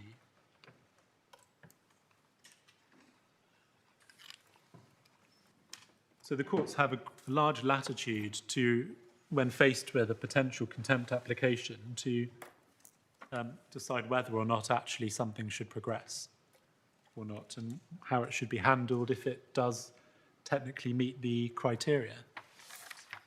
Thank you. So that was floodgates. We took you out of, That's fine. No, Can I I think just have you- a moment to check where I was and yes, well, I think what I'd like to do? you've done topics 1 and 2. Well, I was about to take you to Kellett. So I was in Kellett, I I think you were in think. the middle of Kellett. Kellett when I Yes. diverted you. But that's fine. So Kellett is behind tab 9, and I was showing you that Kellett isn't about just threats, and that's actually, I remember now, where we set off, because my learned friend's submission is that there's no case out there that suggests the exercise of a lawful right, instigating proceedings, is even capable of being contempt, and I say Kellett does show that the exercise of a right, in addition to a threat to exercise a lawful right, can be contemptuous. The other thing to show you from this case is a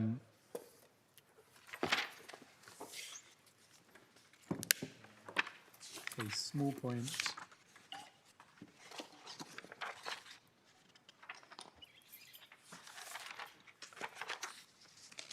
The other point made against me on this case is it relates only to witnesses, not to litigants.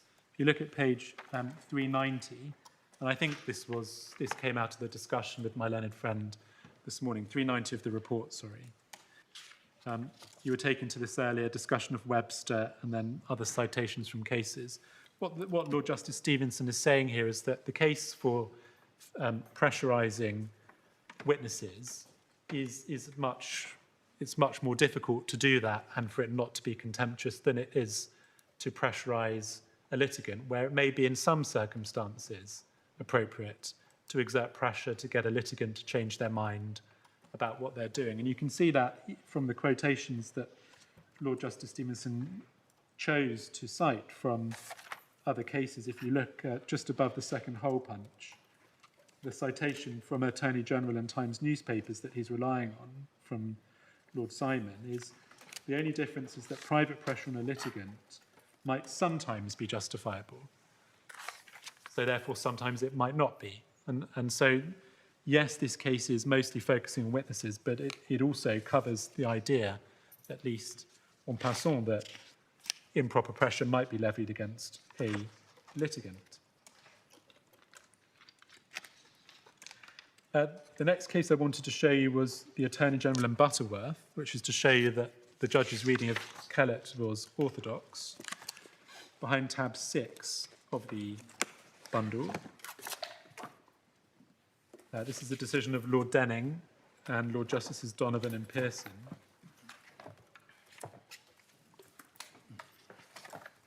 Yes. And it's a case in which there was an attempt to exercise a lawful right to stop an individual, Mr. Greenless, a union man, from effectively to force him to stand down from his role in the union. And the question was whether the union was doing that with the intent of punishing him for unhelpful evidence he'd given in a prior legal case, or whether they were exercising the right to dismiss him from his post in a lawful way.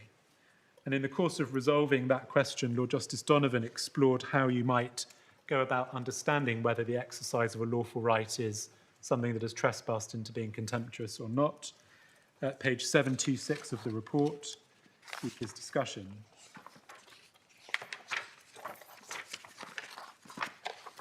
And if I could ask you to read from the top of 726 to about a centimetre above the second hole punch.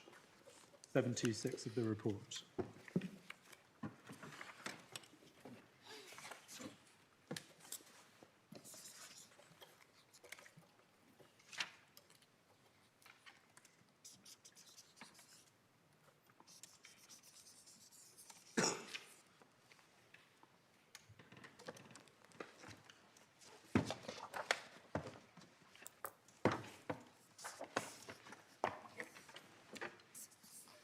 Yes.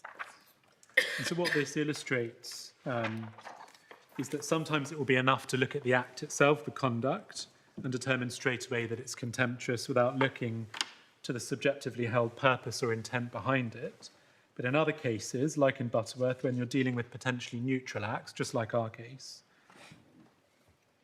one has to go further and consider whether, even if the exercise of the right or the act is in principle lawful, whether the purpose or intent behind it was to interfere with the administration of justice. And just to be clear, the act in this case is to instigate legal proceedings abroad.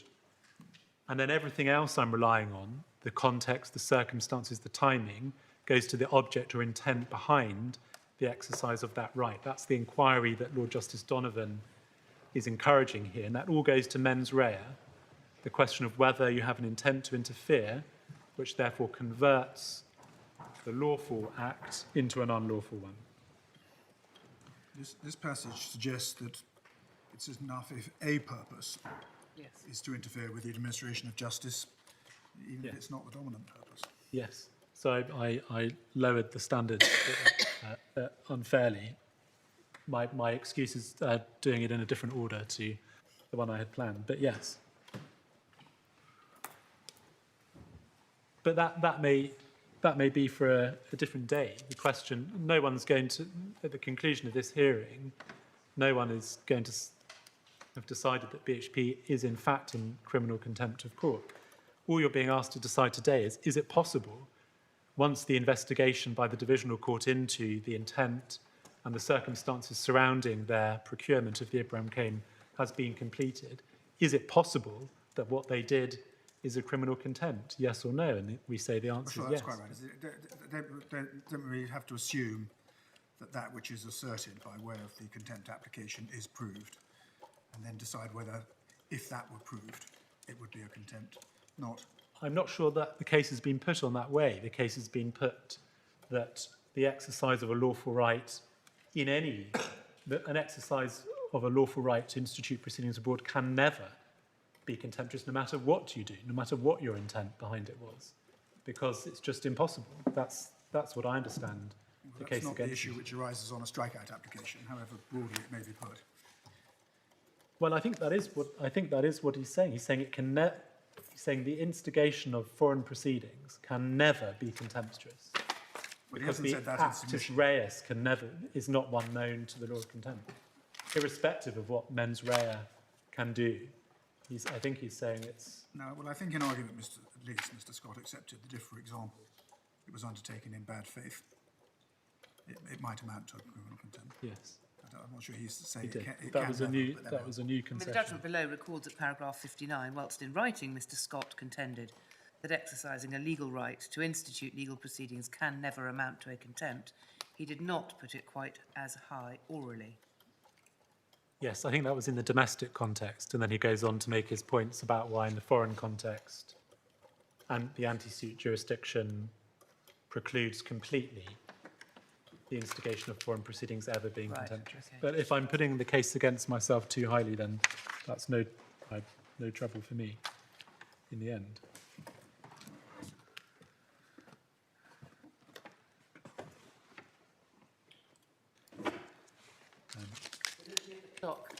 Again, we've asked you lots of questions, Mr. Captain, but I think if you could aim to finish by 4, so that Mr. Scott has 15 minutes in reply.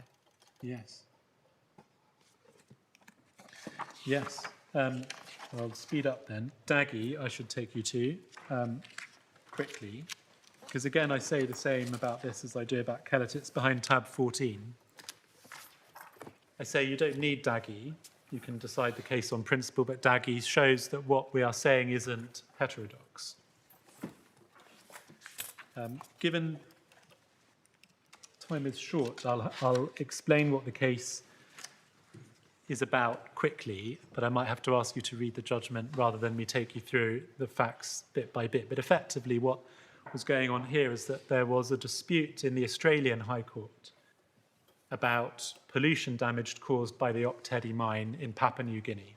Claimants who said their livelihoods had been damaged by the pollution were suing another BHP historic entity in the Australian courts for damage as a result. What BHP was alleged to have done was go to the Papua New Guinean legislature agree effectively a compromise settlement with that would bind the claimants to the actions in Australia on and make it then an offence under Papua New Guinean law for the Australian proceedings to be Set out paragraph 62 of the judgment below. Yes. So what I think is worth looking at is the judge's analysis for why he thought he decided BHP's conduct was contemptuous. And it's not binding authority, and in fact the judgment was overturned on a technical point. So what I would encourage you to take from this is the approach the judge's thinking. And what BHP was saying in defence of its contempt was that all it was doing in Papua New Guinea was exercising a legitimate right to access the Papua New Guinean Parliament, and it wasn't doing anything wrong. And the judge's answer to that is at page 425 of the pagination. And if I could ask you to read from line 2 to line 25 of that page, please.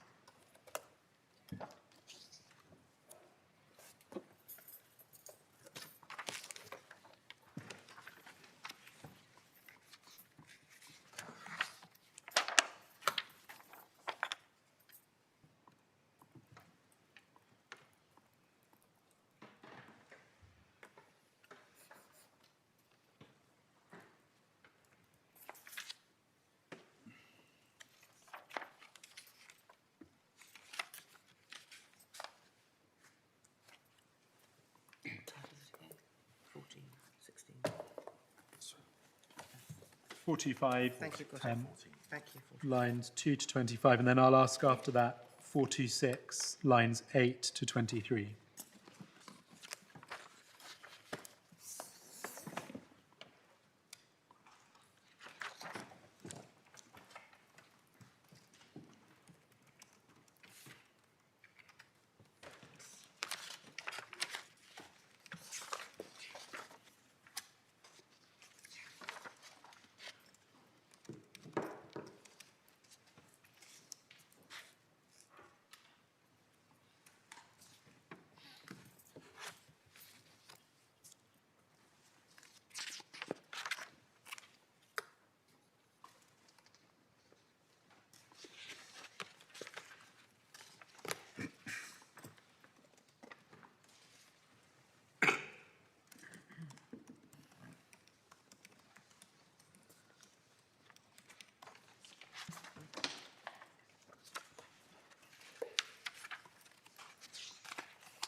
So the point coming through here that I'd ask you to take is that the focus is on the act committed by the putative contemnor in its capacity as a litigant, already a litigant before this court, through the prism of asking whether the act or conduct has or was intended to interfere with the administration of justice. So it didn't matter in this case that, and it shouldn't matter, well, it didn't matter in Dagi that BHP had a right to engage with the local legislature in Papua New Guinea, and that the legislature in Papua New Guinea had a right to change its law in the future. That was all by the by. The question was whether it was contemptuous of BHP and Dagi to have engineered or procured input into the change in law in the circumstances of the litigation that it was already involved in before the Australian court. So at the same time it was a defendant to the pollution compensation claims in the Australian court, it was working to enable a change in Papua New Guinea that would bring an end to the claims in Australia. And we say that is analogous to the type of conduct you have going on here. BHP is a litigant before the proceedings here. For 4 years, it's been arguing the standing issue.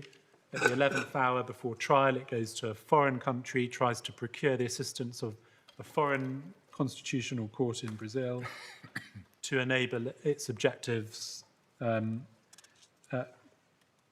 one would assume, because it thinks knocking the municipalities out of the claim here will be to its financial advantage. And we say it's in that context that the procurement of the Ibrahim claim needs to be judged. So you can see we say why the judge thought the case was analogously helpful, but it doesn't go beyond that. I'd say you could take the way the judge approached it in Dagi, the reasoning, and apply it similarly to this case, but that's as far. My lords, moving on, and my lady, moving on to main topic 3. So this is really 2 points, the directness requirements and the remoteness requirements that my learned friend contends for, and the Article 6 European Convention of Human Rights point. On directness, we say there is no directness requirement. What matters is that there has been an interference with the administration of justice. There's no real... it's not clear where the word direct comes from. It's used in the title to Chapter 11 of Arledge, but no explanation of why then appears. It's not reused in the text, talking about direct interference there. I can take you quickly to an authority which shows that indirect interference is just as acceptable. It's Ballog and St Albans County Court, tab 8 of the authorities bundle. And in terms, Lord Justice Stevenson explains that indirect interference is just as important. And that is at 88A of the report, sorry, 88A to C. He actually explains that indirect interference is more important these days than direct interference.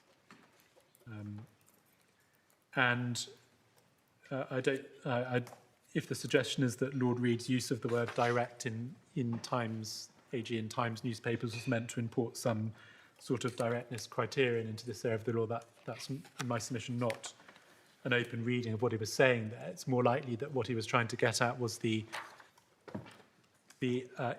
seriousness of the impact on the administration of justice, that it wasn't just a tangential knock to the administration of justice, but there was a tangible impact. And as my Lord Popplewell was discussing with my learned friend this morning, many of the already established examples of interference involve the act operating on the litigant or the witness and the impact on the administration of justice being felt by the court that way. An antecedent is no different from a directness perspective to physically stopping someone going through the door of court. As for the Article 6 point, I think I'll just let my skeleton do the talking on that. Article 6 of the Convention on Human Rights only applies to access to court within this jurisdiction, not outside this jurisdiction, and certainly not in a country that has not signed up to the convention. And you get that from the Ghana case. And if that's right, weighing up BHP's putative Article 6 rights was an inappropriate engagement for the judge to have gone through. If that's wrong, he was right to resolve that balancing exercise in our client's favour, and it's slightly rich for the putative contemnor who's instigated a process restricting a party's access to the courts to then rely on its own putative right to access courts abroad as creating a carte blanche against its conduct ever being contemptuous. In a sense, it's saying that the municipality's Article 6 rights mean nothing, and the contemnor's Article 6 rights will always prevail in every circumstance. That can't be right. If that's right, the balancing exercise the judge undertook was rational and correct.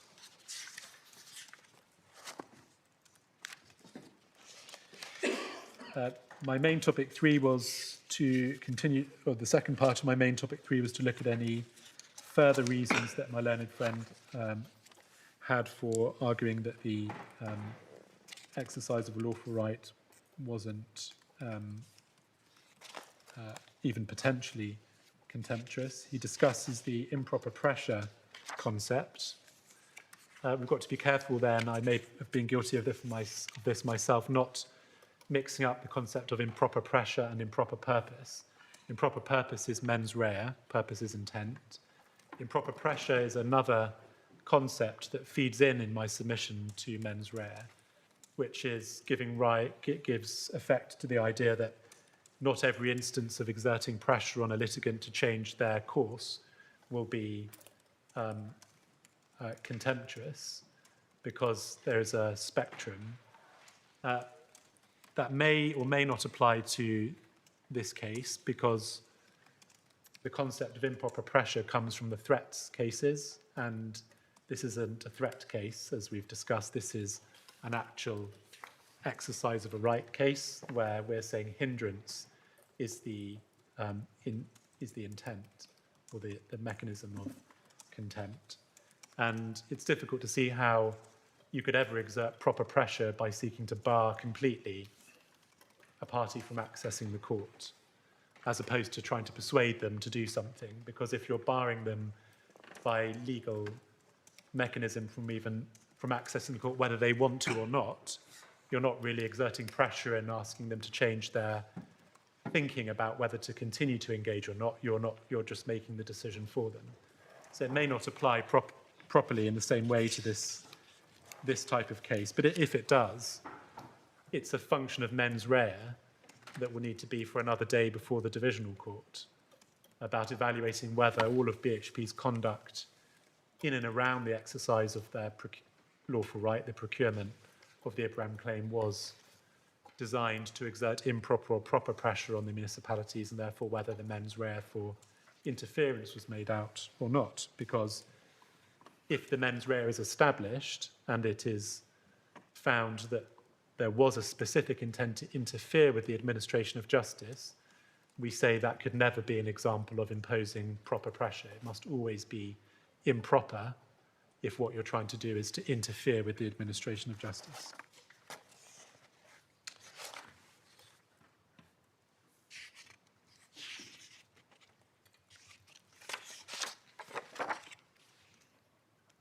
The final point I need to address you on is the argument that the court's anti-suit jurisdiction has ousted, as a matter of jurisdictional competence, the ability of the court to find BHP to have committed a criminal contempt where the act is said to engage both the anti-suit jurisdiction and the criminal contempt jurisdiction. This is the judge's ouster point that my learned friend was addressing you on towards the end. But didn't Mr. Scott say he wasn't arguing for ouster? Well, He said he was just saying you shouldn't extend. He says he's not got a case of ouster, but in substance, my submission is it is. He just doesn't like the description of it because it reveals how unattractive the submission is. Because what he's actually saying is, because the court has jurisdiction to grant anti-suits when foreign proceedings are instituted, there can be no room for the law of criminal contempt to respond to that factual circumstance. And in my submission, that is a case of one jurisdiction having ousted another. Given the time, I may not be able to take you to all of the cases, but what we say about that is, as a matter of principle, it's highly unlikely that the court's wide jurisdiction to protect the administration of justice, which derives from its inherent jurisdiction under the common law, is likely to have been eroded en passant by the development of the court's powers with respect to anti-suit injunctions. You'd expect to see that crystallised in a statute or something to that effect if that was the position. The second is that the anti-suit jurisdiction and the criminal contempt jurisdiction are completely different. Criminal contempt is a public law concept. Its aim is to punish conduct rather than create coercive pressure going forwards to restrain conduct in the future.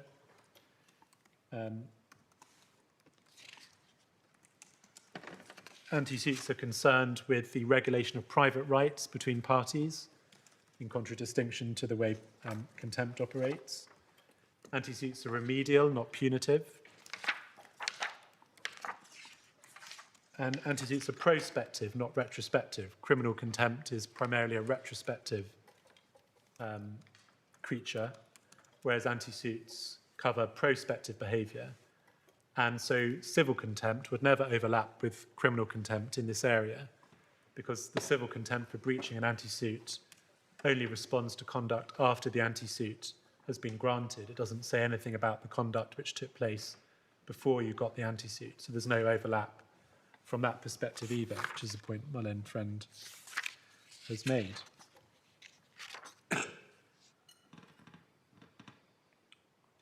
And finally, criminal contempt is a creature of really upholding public policy, the administration of justice in the courts, whereas anti-suits are focused on upholding private, legal or equitable rights between parties. So there's a difference there too. And then my third point on this is that by analogy, there's nothing wrong with both jurisdictions coexisting. You can have liability in both civil contempt and criminal law for acts, for the same acts.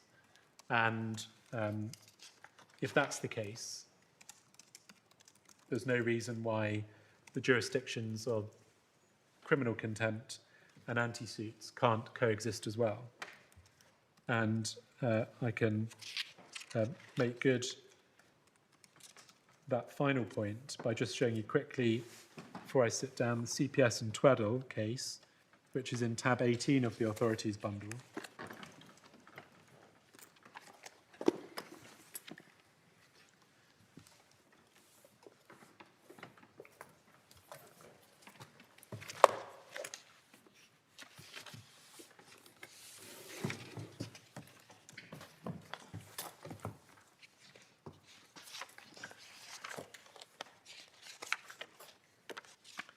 This was a case in which a man was subject to both civil contempt and criminal proceedings arising out of an instance of domestic violence which he had perpetrated on his wife. And there were civil proceedings because he'd acted contrary to an injunction when he committed the acts of domestic violence. But it was also his acts were charged as causing actual bodily harm. And he was sentenced to contempt for 3 months.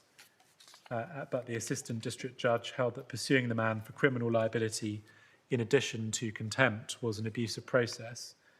And that was overturned in the divisional court by Lord Justice Latham and Mr. Justice Astill.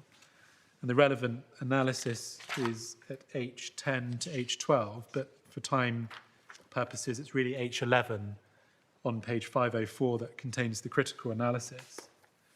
And perhaps I don't like asking people to read things later rather than now, because I know we're here to deal with the points now, but I can summarise what they're saying there, which is that the different nature of civil contempt and criminal law in terms of jurisdictions and their different purposes explains why they might, why they might overlap, and both liability for both might arise out of the same facts. That's not a reason that they should exclude each other, or one should be operative to the exclusion of the other.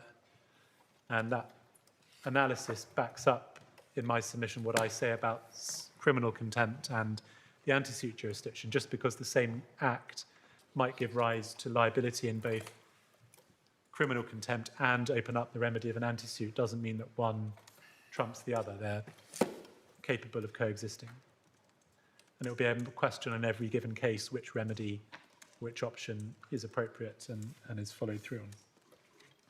May I just check my notes for 1 minute, Please given do, I well done. did things slightly out of order? Just before the witching hour.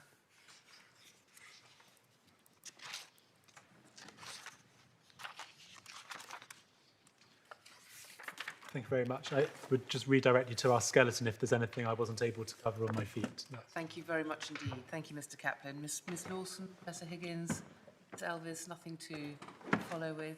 No. Well, thank you very much indeed. Yes, Mr. Scott. My lady, my lord, we've heard on a number of occasions in Malone and Friends submissions about the investigation he anticipates to follow in the division. A form of roving inquiry into various different topics. The sort of inquiry which is no doubt attractive to his clients in the conduct of the ongoing litigation, and no doubt will be attractive to all parties to heavily fought commercial litigation such as this. We would remind you to have firmly in mind the basic principle my Lord Justice Popplewell rightly identified with respect in exchanges with Malone and Friends.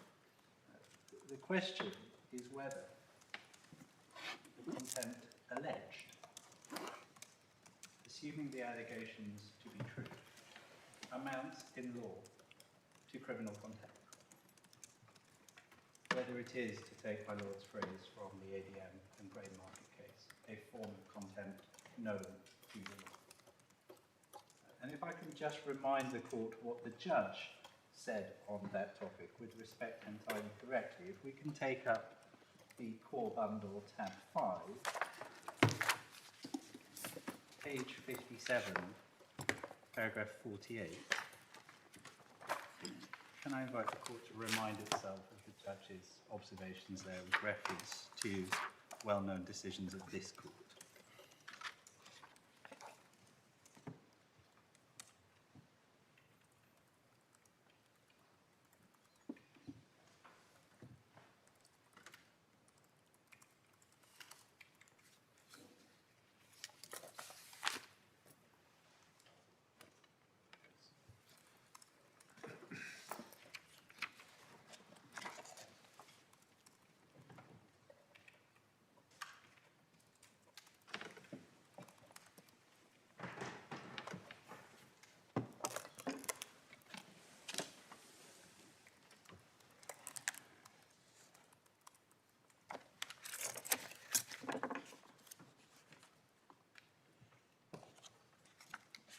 And we respectfully suggest that the exercise for the court is to take the contempt alleged in the respects set out in the application notice, read it in the light of the affidavit, and then ask what is there alleged is a form of contempt known to the law. And we respectfully submit that it is not. The learned friend began his submissions with an observation about the true nature of the issue that arises for the court. And he took you to paragraph 2 of his skeleton. We respectfully suggest that none of the features set out in the formulation of the issue at paragraph 2 makes any difference to the arguments I advance to the court. Because none of those features distinguishes the relief sought in the present case from the relief that will be sought in each and every case in which an antecedent injunction is sought. And as I said at the outset of my submission, the issue for the court is whether seeking relief of that nature amounts to the actus reus of criminal conduct. My learned friend accepted that there is no authority to which he can point to support that proposition, no dicta, no straws in the wind, and so on. What he says is that there is no need for him to do so, because he is not contending for a new form of contempt, but rather seeks to rely on the existing form of contempt of the kind termed hindrance. Can I deal with hindrance?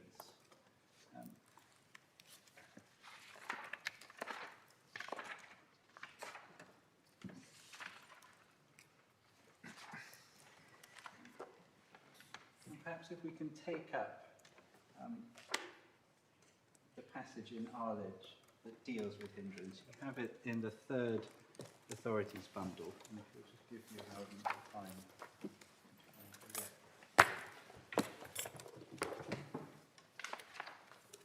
page 1185.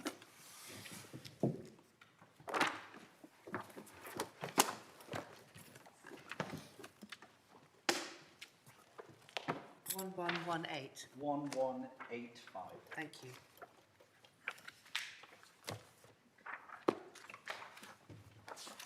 We looked at this before. Yeah.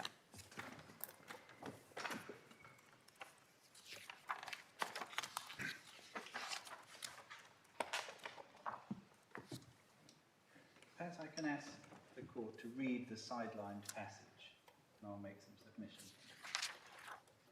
I think we did. Did we read this? Oh, okay.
I addressed the court when opening the appeal on Lord Diplock's observations in Times newspaper, which we say with respect have to be read in the light of the issues that were being dealt with in that particular case, and in particular Lord Diplock's concern in the minority to establish that the prior publications amounted to criminal contempt.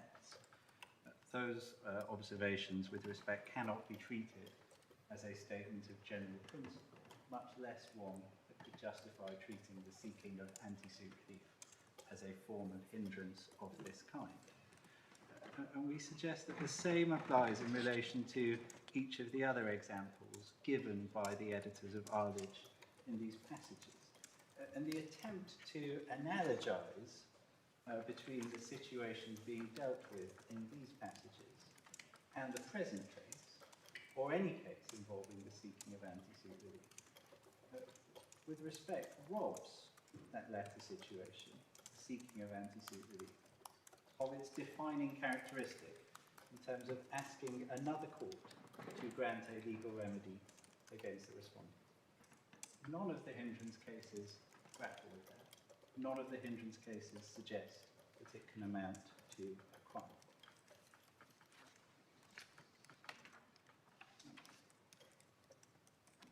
In the course of my submissions in opening the appeal, I identified to the court the points of principle for which we contend under grounds 2 and 3 in support of the proposition that the seeking of anti-suit relief cannot amount to the actus reus of criminal contempt. Beyond the reliance, we suggest, misplaced upon the hindrance cases we saw in the municipality submissions, what was the answer given to those points of principle? As I understood my learned friend's answer, it is to invoke the concept of mens rea. It is to suggest that conduct, though otherwise lawful, becomes a crime because of the purpose for which it was done. And with respect, that simply does not work in the anti-suit context. Does it work elsewhere? It may well work elsewhere. Right, does it? It worked in the witness intimidation context. Okay.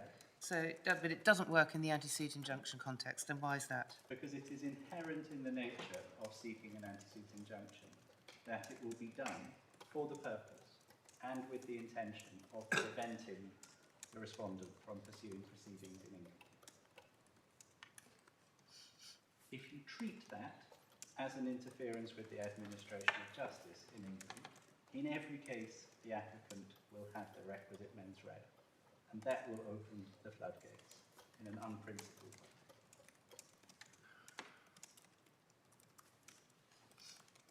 And I would ask the court, as it considers its judgment, to put my learned friend's oral submissions about the package, the various factors he relies upon in relation to mens rea, and put that alongside the pleaded case as set out in the application notes and in the affidavit. And we respectfully suggest the answer to the question repeatedly put by my Lord Justice Popplewell and my Lady Chief Justice Kyle, as to whether the municipality's case is that the mere seeking of anti-suit relief is enough. That is their case. That is the case that we see pleaded, and it is the case articulated by Mr. Neal.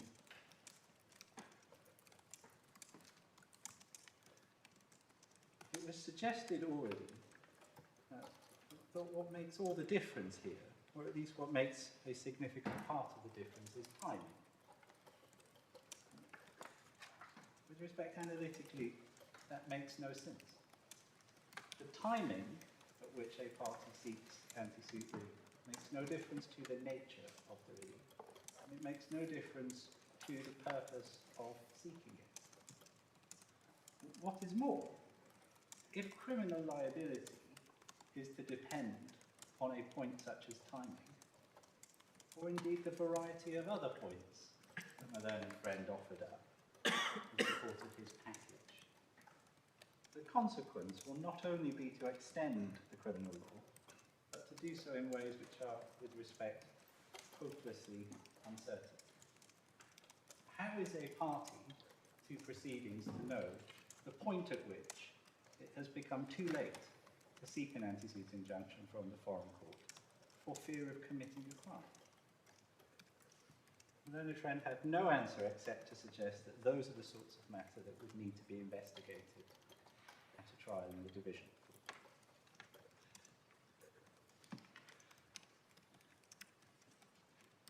On the floodgates, because the mens rea can provide no appropriate constraint on the principles to which the municipalities continue, the consequence is that the floodgates will be thrown wide open if the judge's analysis and conclusion and the arguments of the municipalities are endorsed by this court. Mens rea will provide no constraint, nor will public interest considerations or notions of trivial contempt, because the starting move will have been to acknowledge or to accept that henceforth the seeking of anti-suit relief is to be regarded as a serious interference with the administration of justice. Once you go down that path, there is no way of holding back the time. Because if it really is a serious interference with the administration of justice, why won't it be in the public interest to pursue contempt proceedings? How could it be regarded as a trivial form of contempt? With respect, the past has been solved at the first stage in the analysis, and in our respectful submission, contrary to principle and without any support for doing so in the authorities. The learned friend suggested that if the floodgates are to be thrown open in this way, and then so what?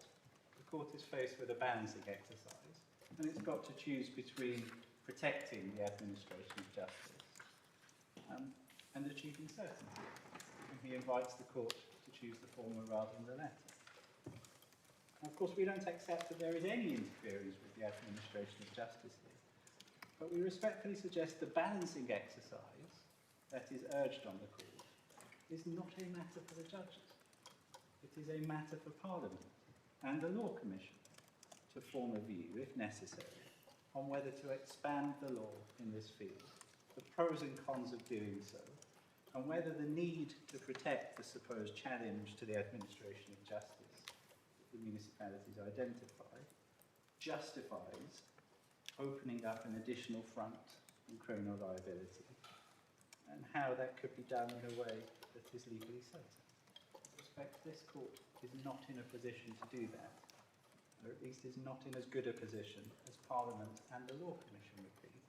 And of course, the Law Commission is presently considering restating this area of the law without any suggestion today that it should encompass seeking anti-suit injunctions within its scope.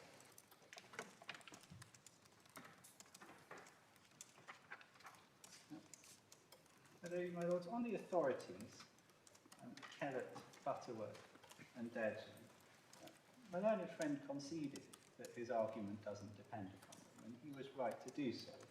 Right to do so because none of them is, with respect, remotely analogous to the type of contempt for which his clients contend in this case. I've already dealt with Kellett and Dadgen. Attorney General and Butterworth, that was a witness reprisal case. As the court saw from the passage quoted at page 76 in oral submission, the key factor was whether or not the union was acting with, quote, the intention to punish him. Adopting my Lord Justice Popplewell's analysis, it was a dual purpose case in which one of the purposes being contemplated was to punish a witness. And that may be a form of contempt. We simply don't have anything like that. What we have is a proceeding brought for the purpose of pursuing rights under the Brazilian Constitution, with anti-suit relief being a natural corollary, in circumstances where there is no suggestion that that is done in bad faith. There was also reference to the Ballot case. You weren't taken to the head note of that case, so you weren't told what it was about. It's a case in which the contempt charge was conduct preparatory to releasing Latin gas. Yes, I think we're I think familiar most with law it. students are familiar with the case. Yes. Well, in our respectful submission, had the conduct in that case gone beyond merely preparatory acts, it would have been the most direct interference with the court in discharging the administration of justice. So we respectfully suggest it doesn't provide any support for the notion that indirect interferences are enough. On the Article 6 point, we don't advance an Article 6 point in the sense that we argue that our Article 6 rights are engaged in Brazil. That is not our argument, and it never has been. Our point is that in deciding what the proper boundaries are of criminal contempt, the court needs to bear squarely in mind in this case that the conduct involves seeking access to justice in Brazil. And in circumstances where the English court regards that as fundamentally important, it has to reasonably expect that other courts likewise will do so. And finally, on ouster, the learned friend made a number of submissions predicated on the contention that we are contending for an ouster of the court's criminal contempt jurisdiction on the basis of the antecedent. As I hope I have made clear, we are not contending. So my learned friend's points simply do not arise. Perhaps I can assist the court further. No, thank you I very much indeed, apologise for Mr. Scott. overstepping by No, 2 minutes. you've all done very well. It's been a long day, and you have all patiently answered our questions. We're very grateful to everyone in court and to those sitting behind counsel for the evidently careful preparation for today's hearing, which we have now been able to complete within the time estimate of a day. Obviously, we're going to be reserving our judgments. We will aim to distribute drafts in the normal way under embargo, and ask you to agree as much as possible in the light of the decisions that we reach. Very grateful to Opus. Speaking entirely for myself, I don't know how my lords like to receive transcripts, but if I could have 4 to a page, that works for me. Thank you very much indeed. It's always a great help to have it. It means that one doesn't have to write quite so fast or so much in manuscript or to type. Any other matters that you would like to draw to our attention at this stage? No. Well, thank you all very much again. That concludes this hearing.